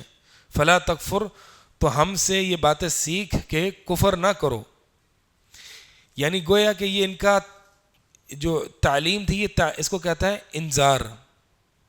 جیسے کہ فلا تفعل کذا و کذا، یہ کام یہ نہ کرو. ٹھیک ہے، تو یہودیوں نے جو ہے وہ ان سے گویا کہ یہ سیکھ لیا. فَيَتَعَلَّمُونَ مِنْهُمَا مَا يُفَرِّقُونَ بِهِ بَيْنَ الْمَرْءِ وَزَوْجِهِ. تو اس کی تفصیل بیان ہو رہی ہے کہ جو دو فرشتوں پر جو بات اتاری گئی تھی، جو علم اتارا گیا تھا وہ کیا تھا؟ فَيَتَعَلَّمُونَ مِنْهُمَا، کہ یہ لوگ یعنی یہود ان دونوں سے یعنی ہاروت اور ماروت سے سیکھتے تھے. کیا سیکھتے تھے؟ جس کے ذریعے ما یفرقون به بین المرء وزوجہ، جس کے ذریعے وہ میاں اور بیوی میں تفریق کہتے تھے. وما هم بضارین به من احد الا باذن اللہ. اور یہ بات سمجھ لو کہ وہ نقصان اس کے ذریعے نہیں پہنچانے والے کسی صورت کسی کو بھی سوائے اللہ کے اذن سے، اللہ کے حکم سے. یعنی وہ میاں بیوی میں تفریق تبھی پیدا کر سکتے ہیں جب اللہ کا حکم ہو. وَيَتَعَلَّمُونَ مَا يَضُرُّهُمْ وَلَا يَنْفَعُهُمْ. اور یہ لوگ ایسی باتیں سیکھتے کہ جو ان کو نقصان پہنچاتی، ولا ينفعهم، اور ان کو فائدہ نہ پہنچاتی. وَلَقَدْ عَلِمُوا، اور بلا شبہ یہ علموا یہ جانتے تھے. یہ علموا میں جو ضمیر ہے یہ کس کی طرف راجع ہے؟ علموا کا فاعل کیا ہے؟ یعنی یہود.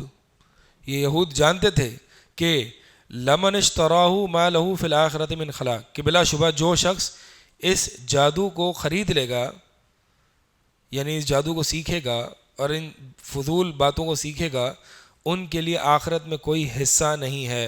وَلَبِئْسَ مَا شَرَوْا بِهِ أَنفُسَهُمْ، اور بری چیز ہے جس کے ذریعے انہوں نے اپنے نفسوں کو بیچ دیا۔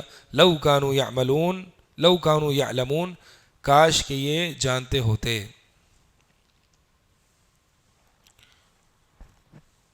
اس آیت کا خلاصہ واپس سنیں، پھر میں اس کی جو کچھ تھوڑی سی تفصیل ہے وہ بیان کروں گا۔ خلاصہ کلام یہ ہے کہ یہودیوں نے جب کتاب اللہ کو وراء ظہورہم اپنی پیٹھوں کے پیچھے پھینک دیا، تو اب وہ دو باتوں کے پیچھے پڑ گئے۔ ایک وہ جو شیاطین ان کو جادو وغیرہ سکھاتے تھے اور جو جادو کے منتر وغیرہ پڑھتے تھے سلیمان علیہ السلام کی بادشاہت کے زمانے میں، تو ایک تو یہود ان کے پیچھے پڑ گئے، اور شیاطین جو ہیں وہ ان کو جادو سکھاتے تھے۔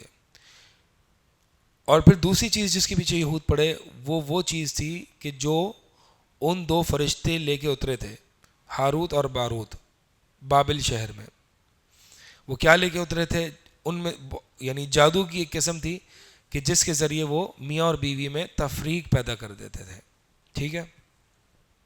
لیکن سوال یہاں پہ یہ پیدا ہوتا ہے کہ فرشتے تو خیر لے کے اترتے ہیں، یہ کفر سکھا رہے ہیں، تو اللہ تعالیٰ نے فرمایا کہ یہ دو صرف اسی وقت سکھاتے تھے کہ شروع میں خبردار کر دیتے تھے کہ بھائی ہم صرف تمہارے لیے آزمائش کے لیے ہیں، تو ہم سے نہ سیکھو، ہم سے نہ سیکھو۔ پھر جو اصرار کرتا وہ سیکھ لیتے، اسے سکھا دیتے، تو بطور آزمائش کے ہے، ٹھیک ہے؟ جیسے کہ مثال کے طور پر کوئی شخص آپ کو بتاتا ہے کہ شرک یہ ہے یہ ہے یہ ہے، تو مراد کیا ہوتا ہے کہ شرک کرو؟ مراد یہ ہوتا ہے کہ اس سے بچو۔ تو یہاں پہ بھی مراد یہ ہے کہ بھائی یہ جادو یہ ہوتا ہے، اس سے بچو، لیکن انہوں نے جادو سیکھ لیا۔ اس سے یہ پتہ چلتا ہے کہ جو سحر ہے اس کا تأثر، اس کی تاثیر حقیقی ہوتی ہے۔ معتزلہ اس کا انکار کرتا ہے، معتزلہ کہتے ہیں کہ سحر جو ہے یہ ایک خیالی چیز ہوتی ہے، تخیل ہوتا ہے، ایلوژنری ہوتا ہے، نظر کا دھوکہ ہوتا ہے۔ یہ ما یفرقون بہ بین المرء وزوجہ، میاں بیوی میں تفریق پیدا کرنا، یہ بات ان پر رد ہے کہ جادو کا تأثر یا اس کی تاثیر حقیقی ہوتی ہے۔ اگرچہ ایک قسم کا سحر جو ہوتا ہے، ایک قسم کا جادو وہ بھی ہوتا ہے جس میں تخیل ہوتا ہے، جیسے کہ نبی علیہ السلام پر یہ جادو ہوا تھا، یہودی نے کیا تھا، اور نبی علیہ السلام کو یہ خیال ہوتا کہ میں آج فلاں بیوی کے پاس گیا ہوں، حالانکہ وہ نہیں گئے ہوتے، فلاں کام کیا حالانکہ نہیں کیا ہوتا، تو یہ خیال نبی علیہ السلام کو ہوتا، ٹھیک ہے؟ تو یہ میں نے آپ کو بتایا کہ جو فرشتوں کی جو تعلیم تھی وہ اس کو کہا جاتا ہے تعلیم الانذار، ڈرانے کے لیے تعلیم۔ جیسے آپ کسی کے باطل نظریہ بتاتے ہیں رد کے لیے، ڈرانے کے لیے، اس سے دور رہنے کے لیے۔ اور دوسری یہ بات یہ بتائی کہ سحر حقیقی ہے، حقیقی اس کی تاثیر ہے، اللہ تعالیٰ اس کی تاثیر ڈالتا ہے، لیکن بہرحال حقیقی ہے۔ تو یہاں پہ لوگوں کا عقیدہ خراب نہ ہو جائے کہ حقیقی تاثیر ہے، سے مراد یہ ہے کہ بس جادوگر جو ہے وہ حقیقی تاثیر ڈالتا ہے، تو مراد یہ ہے کہ وما ہم اس غلط عقیدے کی تصحیح کر دی کہ یہ کسی صورت نقصان پہنچانے والے نہیں ہیں کسی کو بھی، الا باذن اللہ، مگر یہ کہ اللہ کا حکم ہو۔ وَلَقَدْ عَلِمُوا لَمَنِ اشْتَرَاهُ مَا لَهُ فِي الْآخِرَةِ مِنْ خَلَاقٍ۔ اچھا یہ بات یہ اہل یہود جو ہیں وہ جانتے تھے کہ جو بھی اس سحر اور جادو ٹونوں میں اور ان چیزوں میں پڑے گا ان کے لیے آخرت میں کوئی خلاق نہیں ہے۔ خلاق کہتے ہیں حصے کو، اور یہ عموماً خیر کے حصے کے معنی میں استعمال ہوتا ہے، تو ان کے لیے آخرت میں کوئی حصہ نہیں ہے۔ یہ یہود جانتے تھے کہ یہ سحر کفر ہے، جادو کفر ہے، اور آخرت میں ان کے لیے کوئی حصہ نہیں ہے، تو یہ جانتے ہوئے بھی عمل نہیں کرتے تھے، اس لیے اللہ تعالیٰ نے لَوْ كَانُوا يَعْلَمُونَ کہہ کے ان سے علم کی نفی کر دی، کاش یہ جانتے ہوتے۔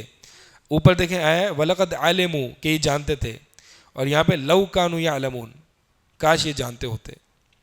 تو اس کا مطلب کیا ہے کہ معرفت تو تھی، پتہ تو تھا، لیکن چونکہ عمل نہیں کیا اس لیے علم کی نفی کر دی۔ اس سے ہی پتہ چلتا ہے کہ جو شخص اپنے علم پر عمل نہ کرے گویا کہ وہ علم ہی نہیں ہے، وہ علم ہی نہیں ہے۔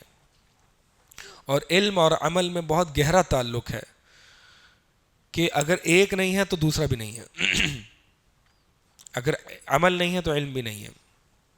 پچھلی آیات میں ایک بات یہ ہے کہ جب لوگ کتاب اللہ کو اپنے پس پشت ڈال دیتے ہیں تو پھر لا محالہ وہ اس طرح کے جادو، ٹونے، پیر مریدی، شیاطین کے عمل اور ان چیزوں کے پیچھے لگ جاتے ہیں، اور آج بھی ہماری امت کا جو حال ہے وہ یہی ہے۔ اگلی آیت ہے آیت نمبر 103، وَلَوْ أَنَّهُمْ آمَنُوا وَاتَّقَوْا لَمَثُوبَةٌ مِّنْ عِندِ اللَّهِ خَيْرٌ لَوْ كَانُوا يَعْلَمُونَ، اگر یہ لوگ بلا شبہ ایمان لے آئیں اور واتقوا بچ جائیں اس طرح کی جادو ٹونوں سے اور اللہ سے ڈر جائیں، لمثوبۃ من عند اللہ، تو اللہ کی طرف سے جو ثواب ہے، مثوبہ یعنی ثواب، اللہ تعالیٰ کی طرف سے جو ثواب ہے وہ بہت بہتر ہے۔ لو کانوا یعلمون، کاش کہ یہ جانتے ہوتے۔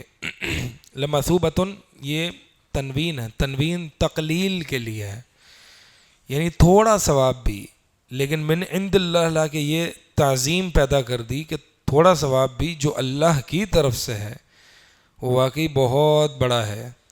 خیرن یہ بہت بہتر ہے، یعنی اس کا مطلب یہ ہے کہ جو شخص ان چیزوں کو، اللہ کی نافرمانیوں کو اللہ کے لیے چھوڑتا ہے تو اس کی وجہ سے جو حاصل ہونے والا ثواب ہے اللہ کی طرف سے وہ بہت بہتر ہے۔ جیسے کہ نبی علیہ الصلوۃ والسلام کی حدیث ہے کہ جو شخص بھی اللہ تعالیٰ کے لیے کوئی چیز نہیں چھوڑتا مگر اللہ اس کو اس سے بہتر چیز عطا فرماتا ہے۔ لو کانوا یعلمون، کاش کہ یہ جانتے ہوتے۔ یہاں پہ بھی ان کے علم کی نفی کر دی، حالانکہ پچھلی آیات میں علم کا اثبات ہے، اور نفی کی وجہ یہ ہے کہ جو موجب علم ہے، یعنی جو علم کا موجب علم یعنی عمل جو ہے وہ موجود نہیں تھا، لہٰذا علم کی نفی کر دی۔ آیت نمبر 104، یا ایھا الذین آمنوا لا تقولوا راعنا وقولوا انظرنا واسمعوا وللکافرین عذاب علیم۔ اے لوگو جو ایمان لائے ہو، لا تقولوا راعنا، راعنا نہ کہو، وقولوا انظرنا، اور یہ کہو کہ ہماری طرف دیکھیں، واسمعوا اور غور سے سنو، وللکافرین عذاب علیم، اور کافروں کے لیے دردناک عذاب ہے۔ اصل میں بات یہ ہے کہ جب نبی صلی اللہ علیہ وسلم کی مجلس میں مسلمان صحابہ ہوتے تو کوئی بات ان کو اگر کوئی سمجھ میں نہ آتی تو نبی علیہ الصلوۃ والسلام سے کہتے کہ راعینا، یعنی ہماری رعایت کیجیے، ہمیں واپس سے سمجھائیے، ہماری طرف توجہ کیجیے۔ راعینا کا معنی یہ ہے، ٹھیک ہے، یعنی یہ راعینا میں یہ باب مفاعلہ سے فعل امر ہے، مراعاتن، اور اس میں مشارکت کا معنی ہوتا ہے، تو گویا کہ ہم آپ کی رعایت کریں، آپ ہماری رعایت کریں، ہم آپ کا خیال رکھیں، آپ ہمارا خیال رکھیں۔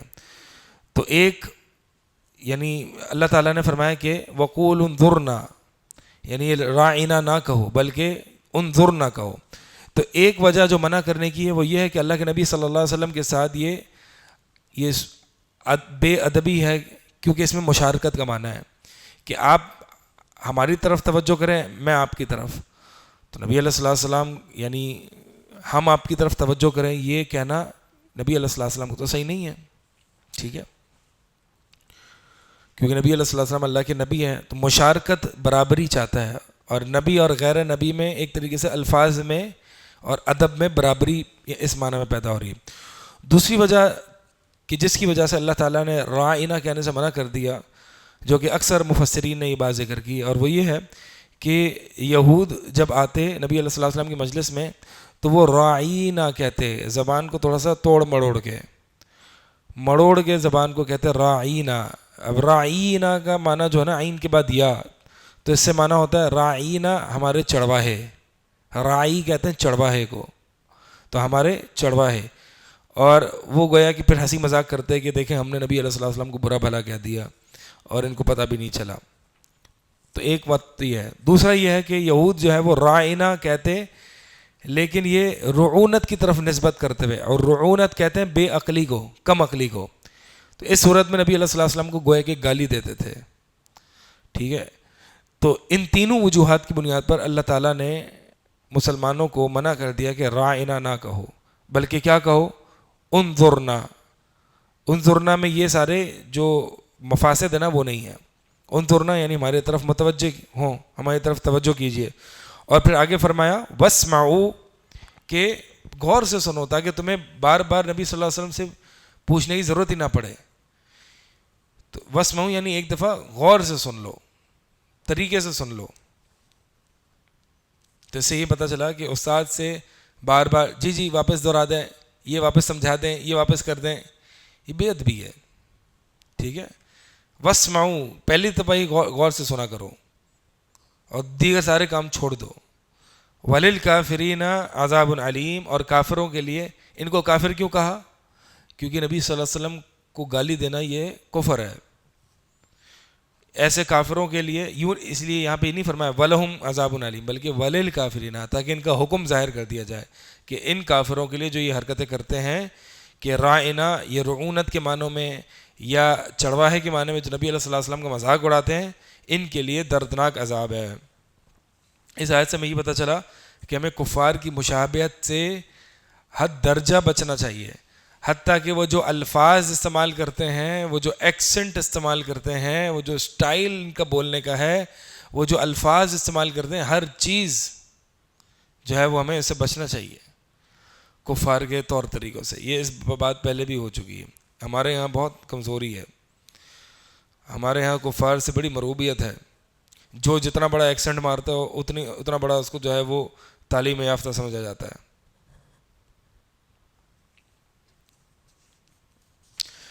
اور اسی لیے نبی علیہ الصلوۃ والسلام کی حدیث ہے، مفسرین اس آیت کے تحت یہ حدیث لاتے ہیں، حافظ ابن کثیر بھی لائے ہیں کہ من تشبہ بقوم فہو منہم، جو شخص کسی قوم کی مشابہت اختیار کرتا ہے تو وہ انہی میں سے ہے۔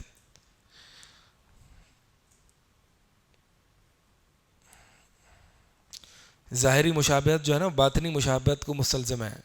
جب انسان جو جیسا ظاہری گیٹ اپ اور جیسے الفاظ استعمال کرے گا، وہ باطنی طور پر، اندرونی طور پر اس کو اس سے محبت ہونی شروع ہو جائے گی۔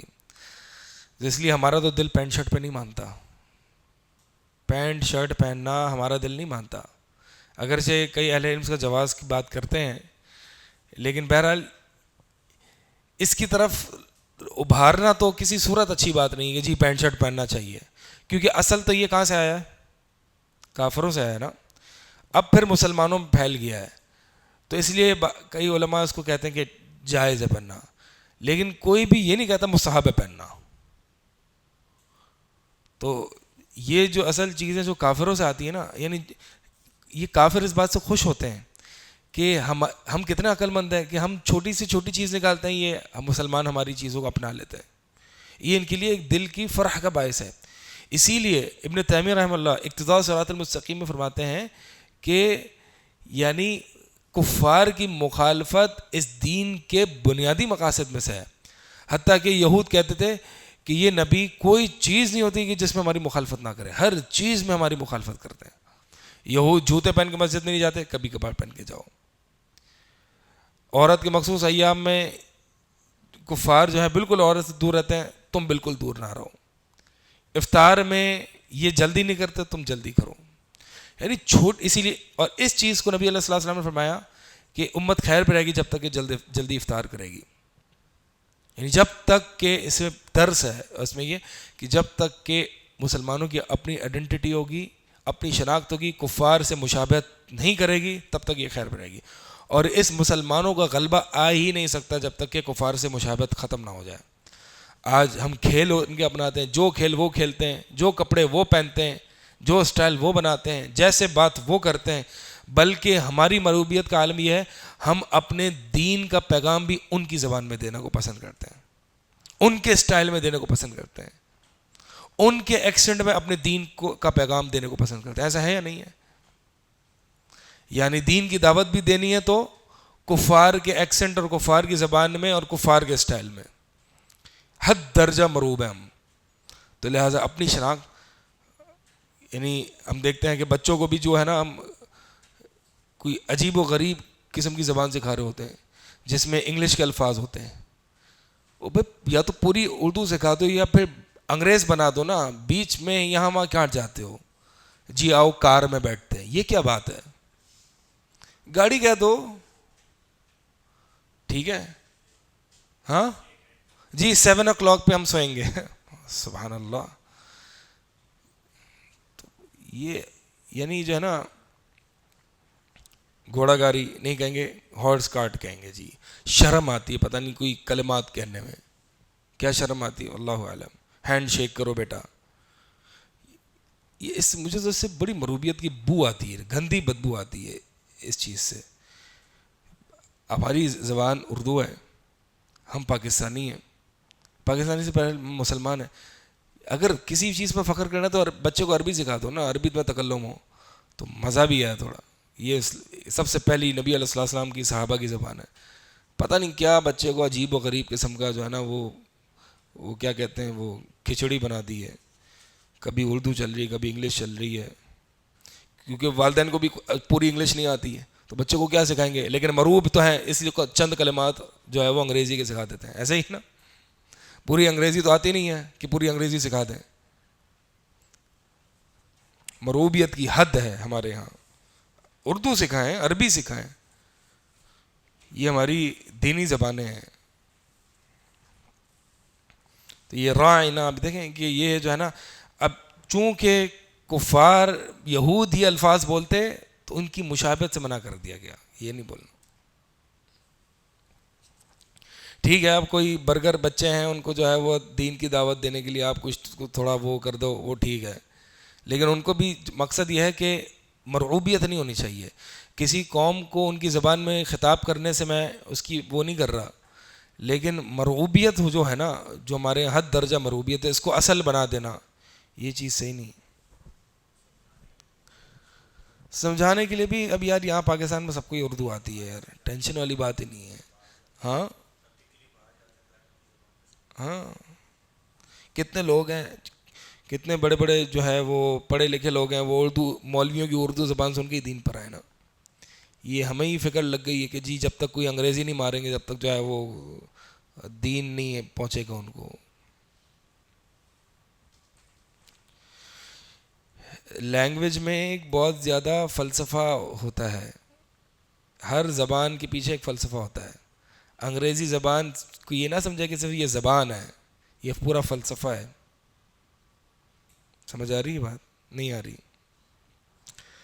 ہر قوم ہر زبان کے پیچھے اس کے رسم و رواج اور اس کی فکر ہوتی ہے. چلیں چھوڑ دیں اس کو، آگے بات کہیں اور چلی جائے گی. آگے آیت ہے، ما یود الذین کفروا من اہل الکتاب ولا المشرکین ان ینزل علیکم من خیر من ربکم. ما یود الذین کفروا من اہل الکتاب ولا المشرکین، کہ اہل کتاب میں سے ما یودو نہیں پسند کرتے، نہیں چاہتے. کون لوگ؟ الذین کفروا، جنہوں نے کفر کیا، من اہل الکتاب، اہل کتاب میں سے، ولا المشرکین، اور مشرکین میں سے، کہ ان ینزل علیکم من خیر من ربکم، کہ تم پر کوئی بھی طرح کی کوئی خیر تمہارے رب کی طرف سے کوئی اترے. واللہ یختص برحمتہ من یشاء، اور اللہ تعالیٰ اپنی رحمت کے ساتھ خاص کر لیتا ہے، اپنی رحمت کے ساتھ مختص کر لیتا ہے، خاص کر دیتا ہے جس کے پر وہ چاہتا ہے. واللہ ذو الفضل العظیم، اللہ تعالیٰ بڑے فضل اور بڑے عظیم فضل والا ہے. اچھا، یہاں پہ بات کیا ہو رہی ہے کہ اہل کتاب اور مشرکین یہ نہیں چاہتے تھے کہ اللہ کی طرف سے کوئی خیر یعنی نبوت کسی اور کو ملے. اہل کتاب چاہتے تھے کہ ہماری اندر ہی نبوت ہے، تو وہ نہیں چاہتے تھے کہ یہ خیر سے مراد یعنی نبوت ہے، کہ کسی تم پر کوئی خیر نازل ہو. اللہ تعالیٰ فرما رہا ہے کہ اللہ کا فضل ہے، اللہ فضل والا ہے، بڑے فضل والا ہے، اور اللہ تعالیٰ کی مرضی وہ خیر جہاں بھی نبوت جس کو بھی دے، جس کو بھی نبی بنائے. ٹھیک ہے، یہ معنی ہے اس کا. امام مجاہد نے خیر کا معنی کیا ہے یعنی نبوت. اچھا، اس کی کچھ لوگ بھی بات سمجھ لیں. یودو جو ہے، یودو یہ مودہ کہتے ہیں ایسی محبت جس میں تمنا ہو. اور یہ کفروا من اہل الکتاب، یہ جو من ہے نا، یہ من بیانیہ ہے، یعنی کفار کا بیان. الذین کفروا اس کا بیان ہے کہ وہ لوگ جنہوں نے کفر کیا. اب بیان ہے کون لوگوں نے کفر کیا؟ اہل کتاب اور مشرکین، کیونکہ کفار دو طرح کے ہیں، ایک اہل کتاب ہیں اور ایک مشرکین ہیں.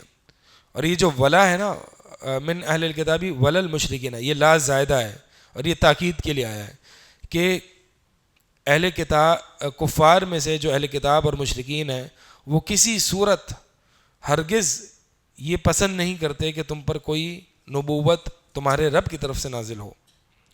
یہ جو ہے نا ینزل علیکم من خیرن، یہ من خیرن جو ہے نا یہ من بھی زائدہ ہے لیکن یہ استغراق کے لیے ہے، یعنی ان ینزل علیکم من خیرن کہ استغراق کے لیے، یعنی کلی طرح کی کوئی بھی خیر یہ پسند ہی نہیں کرتے کہ کسی طرح کی بھی خیر تم پر نازل ہو.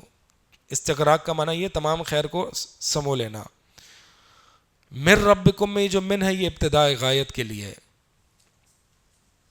پتہ نہیں آپ نے حروف جار پڑھے یا نہیں پڑھے، کس طرح کے پڑھے، نہیں پڑھے تو یہ تنبیہ ہے کہ اب پڑھ لیں طریقے سے، نحو صرف جو ہے نا عربی پڑھ لیں تھوڑی سی تاکہ یہ باتیں سمجھ میں آئیں. ما ننسخ من آیت او ننسها نأتی بخیر منها او مثلها، یہ ما شرطیہ ہے جازمہ کہ جو کوئی آیت ہم نسخ کرتے ہیں یا اسے بھلا دیتے ہیں تو نأتی بخیر منها تو اس سے بہتر لے آتے ہیں یا اس جیسی لے آتے ہیں. الم تعلم ان اللہ علی کل شیء قدیر، کہ کیا آپ جانتے نہیں کہ بلا شبہ اللہ تعالیٰ ہر چیز پر خوب قدرت رکھنے والا ہے. یہ ما ننسخ، نسخ کا معنی کیا ہوتا ہے؟ نسخ کا معنی یہ ہے کہ جو موجودہ حکم ہے وہ پہلے حکم کو رفع کر دے، یا موجودہ لفظ جو ہے وہ پہلے لفظ کو رفع کر دے. تو یہ نسخ لفظ میں بھی ہوتا ہے اور حکم میں بھی ہوتا ہے. لفظ میں مراد یہ ہے کہ کوئی آیت جو ہے وہ پہلے تھی، اب وہ آیت ہی اٹھا لی گئی لفظاً. اور معنی میں نسخ یہ ہوتا ہے کہ وہ سابقہ آیت تو موجود ہے لیکن اس کا حکم منسوخ ہے. تو یہ دونوں طرح کے نسخ جو ہیں وہ ہمارے ہاں پائے جاتے ہیں. اچھا، اب نسخ کی 4 اقسام ہیں، اختصار کے طور پر اس کو سمجھ لیں. ایک ہے قرآن کا قرآن سے نسخ، نسخ القرآنی بالقرآن، قرآن کا قرآن سے نسخ، کہ ایک قرآن کی آیت نے دوسری قرآن کی آیت کو نسخ کر دیا. جیسے کہ زانیہ کی حد، کہ پہلے یہ تھا کہ جو شخص زنا کر لے تو اس کو بند کر دیا جائے حتیٰ کہ اللہ تعالیٰ اس کے بارے میں حکم نازل فرمائے. اور پھر اللہ تعالیٰ نے سورہ نور میں جو ہے وہ اس حکم کو نسخ کر دیا، اور جب زانی کی جو سزا ہے وہ کتنے کوڑے؟ 100 جلدہ، 100 کوڑے، یعنی غیر شادی شدہ. تو یہ قرآن کا قرآن سے نسخ ہے. اسی طرح نسخ القرآنی بالسنہ، قرآن کو سنت سے منسوخ کر دینا، قرآن کو سنت سے منسوخ کر دینا. جیسے کہ اللہ تعالیٰ نے حلال رشتے گنوائے ہیں اور پھر آگے فرمایا کہ اس کے علاوہ جو کچھ ہے تم پر حلال کر دیے گئے. حالانکہ اس آیت میں جو ہے وہ 2 بہنوں کو ایک نکاح میں جمع کرنے کی حرمت کا تو ذکر ہے، لیکن پھوپھی اور بھتیجی اور خالہ اور بھانجی کو ایک نکاح میں جمع کرنے کا ذکر نہیں ہے. تو گویا کہ وہ احل لکم ما وراء ذالکم، کہ اس سے کے علاوہ جو کچھ ہے تمہارے لیے جائز ہے. اس حکم کو نسخ کر دیا گیا سنت کے ذریعے، کہ جس سنت میں ہے، جس حدیث میں ہے کہ پھوپھی اور بھتیجی اور خالہ اور بھانجی کو ایک نکاح میں جمع نہیں کیا جا سکتا، تو سنت نے اس قرآن کو نسخ کر دیا. تیسرا نسخ سنت بالقرآن، سنت کو قرآن کے ذریعے منسوخ کر دینا، سنت کو قرآن کے ذریعے منسوخ کر دینا. جیسا کہ پہلے جو ہے وہ روزے کی رمضان کی راتوں میں مباشرت جائز نہیں تھی، یہ سنت میں موجود تھا، یہ قرآن میں کہیں نہیں ہے. فالآن باشروہن، قرآن نے اس سنت کو منسوخ کر دیا کہ اب تمہیں اجازت ہے کہ مباشرت کرو. اسی طرح سنت کو سنت سے نسخ کر دینا، نسخ سنتی بالسنہ، سنت کو سنت سے نسخ کرنا. جیسے کہ نبی علیہ الصلوۃ والسلام کا پہلا فرمانا کہ پہلے میں تمہیں جو ہے وہ منع کرتا تھا قبرستان کی زیارت سے، تو اب اس کی زیارت کرو. تو پہلے منع کرتا تھا، یہ سنت میں ہی ہے، اور پھر سنت نے ہی اس کو نسخ کر دیا. آگے ہے الم تعلم ان اللہ لہ ملک السماوات والارض، کہ کیا آپ جانتے نہیں ہیں. اچھا، یہاں پہ ایک بات رہ گئی جو سیاق ہے اس آیت کا، سبب نزول ہے، وہ یہ ہے کہ یہود جو ہے، یہ یہود کا یہ رسالت میں تیسرا شبہ ہے کہ اگر یہ برحق نبی ہوتے تو پہلے کچھ کہتے ہیں بعد میں کچھ کہتے ہیں. اگر تو اللہ کا حکم برحق ہے تو پھر یہ ہمیشہ کے لیے ہونا چاہیے, اس میں نسخ تو نہیں ہونا چاہیے تھا. یہ کیا پہلے تھا, یہ تھا بعد میں کینسل ہو گیا, تو اس کا مطلب یہ برحق قرآن نہیں ہے, برحق نبی نہیں ہے.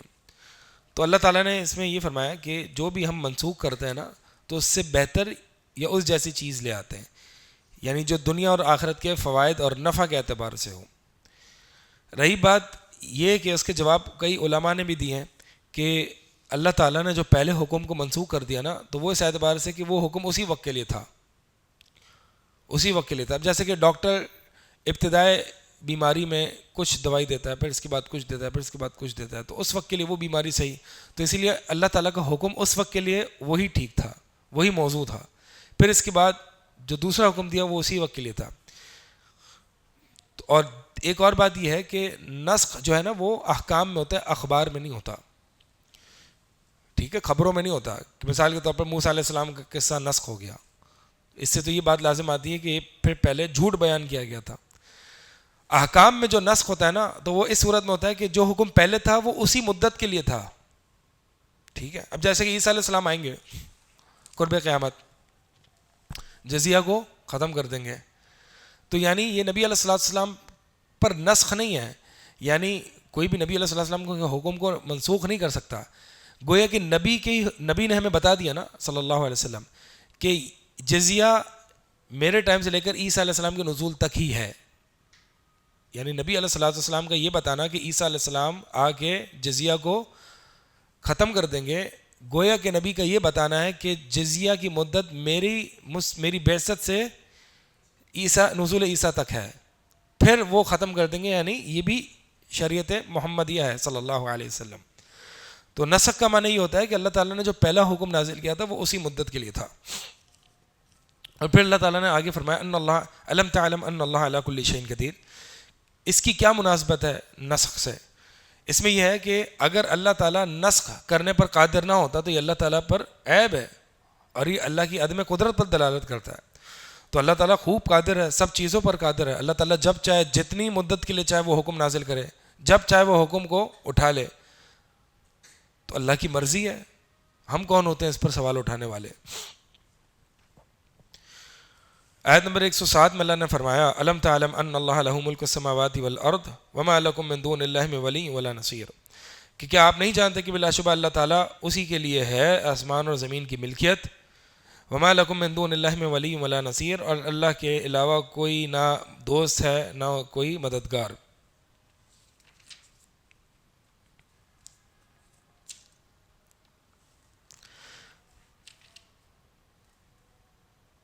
ایک نسخ کے ضمن میں ایک حدیث صحیح مسلم کی ہے کہ عبداللہ بن عباس فرماتے ہیں کہ میں نے نبی صلی اللہ علیہ وسلم سے سنا کہ اگر ابن آدم کے لیے ایک وادی مال بھر کی ہو, مال سے بھری ہوئی ہو, تو وہ یہ پسند کرے گا کہ اس کے لیے دوسری وادی بھی ہو مال کی. ولا یملأ نفس آدم الا التراب, اور ابن آدم کے پیٹ کو صرف اور صرف قبر کی مٹی بھرے گی. واللہ یتوب علی من تاب, اور اللہ تعالیٰ اس بندے کی توبہ قبول کرتا ہے کہ جو توبہ کرتا ہے. پھر ابن عباس اس حدیث کو سنا کے فرماتے ہیں کہ میں نہیں جانتا شاید یہ قرآن میں سے ہے یا نہیں, اور بعض صحابہ کے بارے میں یہ آتا ہے کہ وہ کہتے ہیں کہ یہ قرآن میں سے ہے. یعنی واللہ یتوب علی من تاب, یہ پوری جو آیت تھی یہ پہلے قرآن میں تھی اور پھر یہ اب منسوخ ہو گئی, لفظ بھی اٹھا لیے گئے. اسی طرح جیسے کہ لیلۃ القدر نبی علیہ السلام کی رات نبی علیہ السلام کو دکھایا جانا اور پھر نبی علیہ السلام کو بھلا دیا جانا, تو یہ جو ہے نا آیت او ننسہا, یا ہم بھلا دیں آپ کو, تو یہ اس کی مثال لیلۃ القدر کی رات ہے کہ آپ نے فرمایا کہ فقط اریت هذه اللیلہ ثم انسیتها, کہ مجھے یہ رات دکھا دی گئی تھی اور پھر مجھے یہ بھلا دی گئی.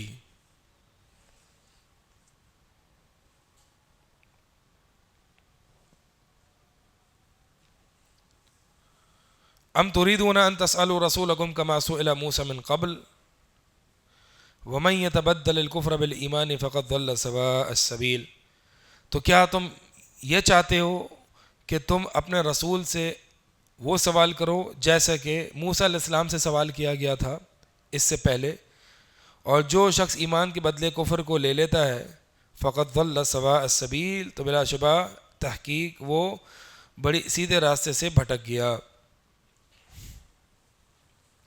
اچھا یہاں پر جو ہے نا، یعنی یہ تھوڑی سی اس کی لغت کی بحث کو سمجھیں۔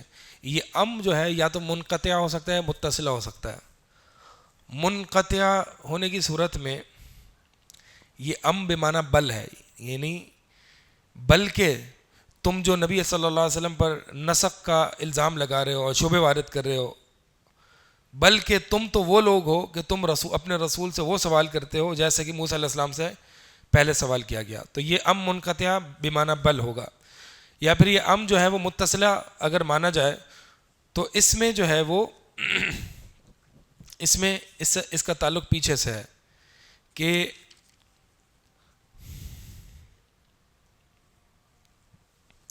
یعنی اس کا تعلق جو ہے وہ پیچھے سے ہے کہ تم نبی صلی اللہ علیہ وسلم پر نسخ کا الزام لگا رہے ہو یا نسخ کا شبہ وارد کر رہے ہو، یا یعنی تم اللہ کے نبی صلی اللہ علیہ وسلم کے دین پر طعن کر رہے ہو، یا پھر تم تریدون، تم یہ ارادہ کرتے ہو کہ ان تسألوا رسولکم، کہ تم اپنے رسول سے سوال کرو، کما سئل موسیٰ من قبل، جیسے کہ موسیٰ علیہ السلام سے اس سے پہلے سوال کیا گیا تھا۔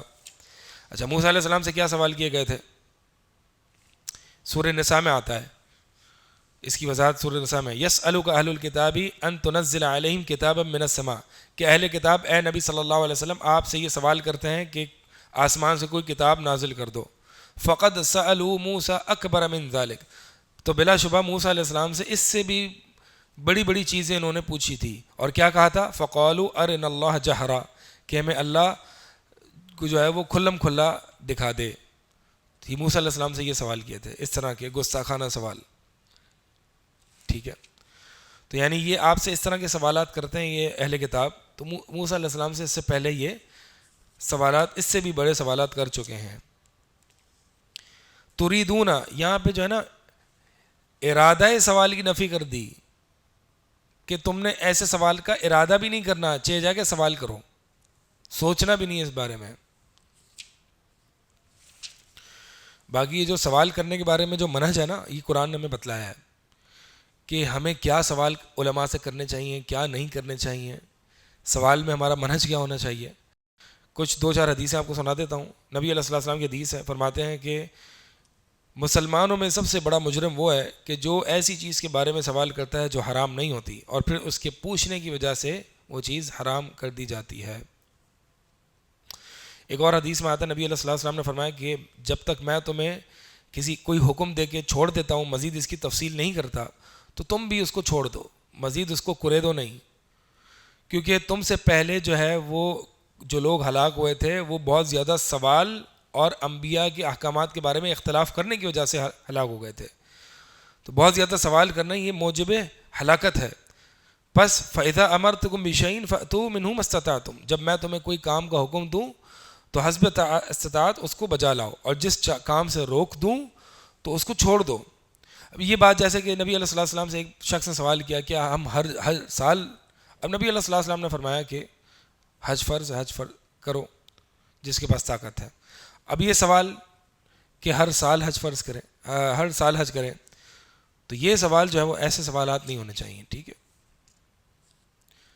آج ہمارے سوالات کی نوعیت دیکھ لیں کیسی ہے، عجیب و غریب سوالات ہوتے ہیں جس کا بندہ سمجھ ہی نہیں آتا بندہ کیا جواب دے، پھر آگے سے اگلا اعتراض جھڑ دیا جاتا ہے کہ جی یہ تو جواب ہی نہیں دیتے۔ علماء پر جو ہے، علماء سے ایک تو عجیب و غریب سوال کرتے ہیں، پھر علماء رپلائی نہیں کرتے ہیں، تو وہ کیا کہتے ہیں، جی یہ تو جواب ہی نہیں دیتے، کیا جواب دیں؟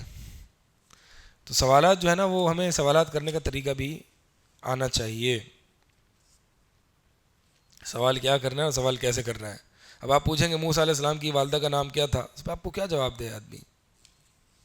یہاں پہ گستاخانہ سوال کو کیا کہا گیا؟ کفر کہا گیا۔ وَمَن يَتَبَدَّلِ الْكُفْرَ بِالْإِيمَانِ، کہ جو ایمان کے بدلے کفر کو لے لیتا ہے، فَقَدْ ضَلَّ سَوَاءَ السَّبِيلِ، تو وہ سیدھے راستے سے بھٹک گیا۔ آیت نمبر 109 سے انشاءاللہ ہم کل سے پڑھیں گے۔ سبحانک اللہم و بحمدک۔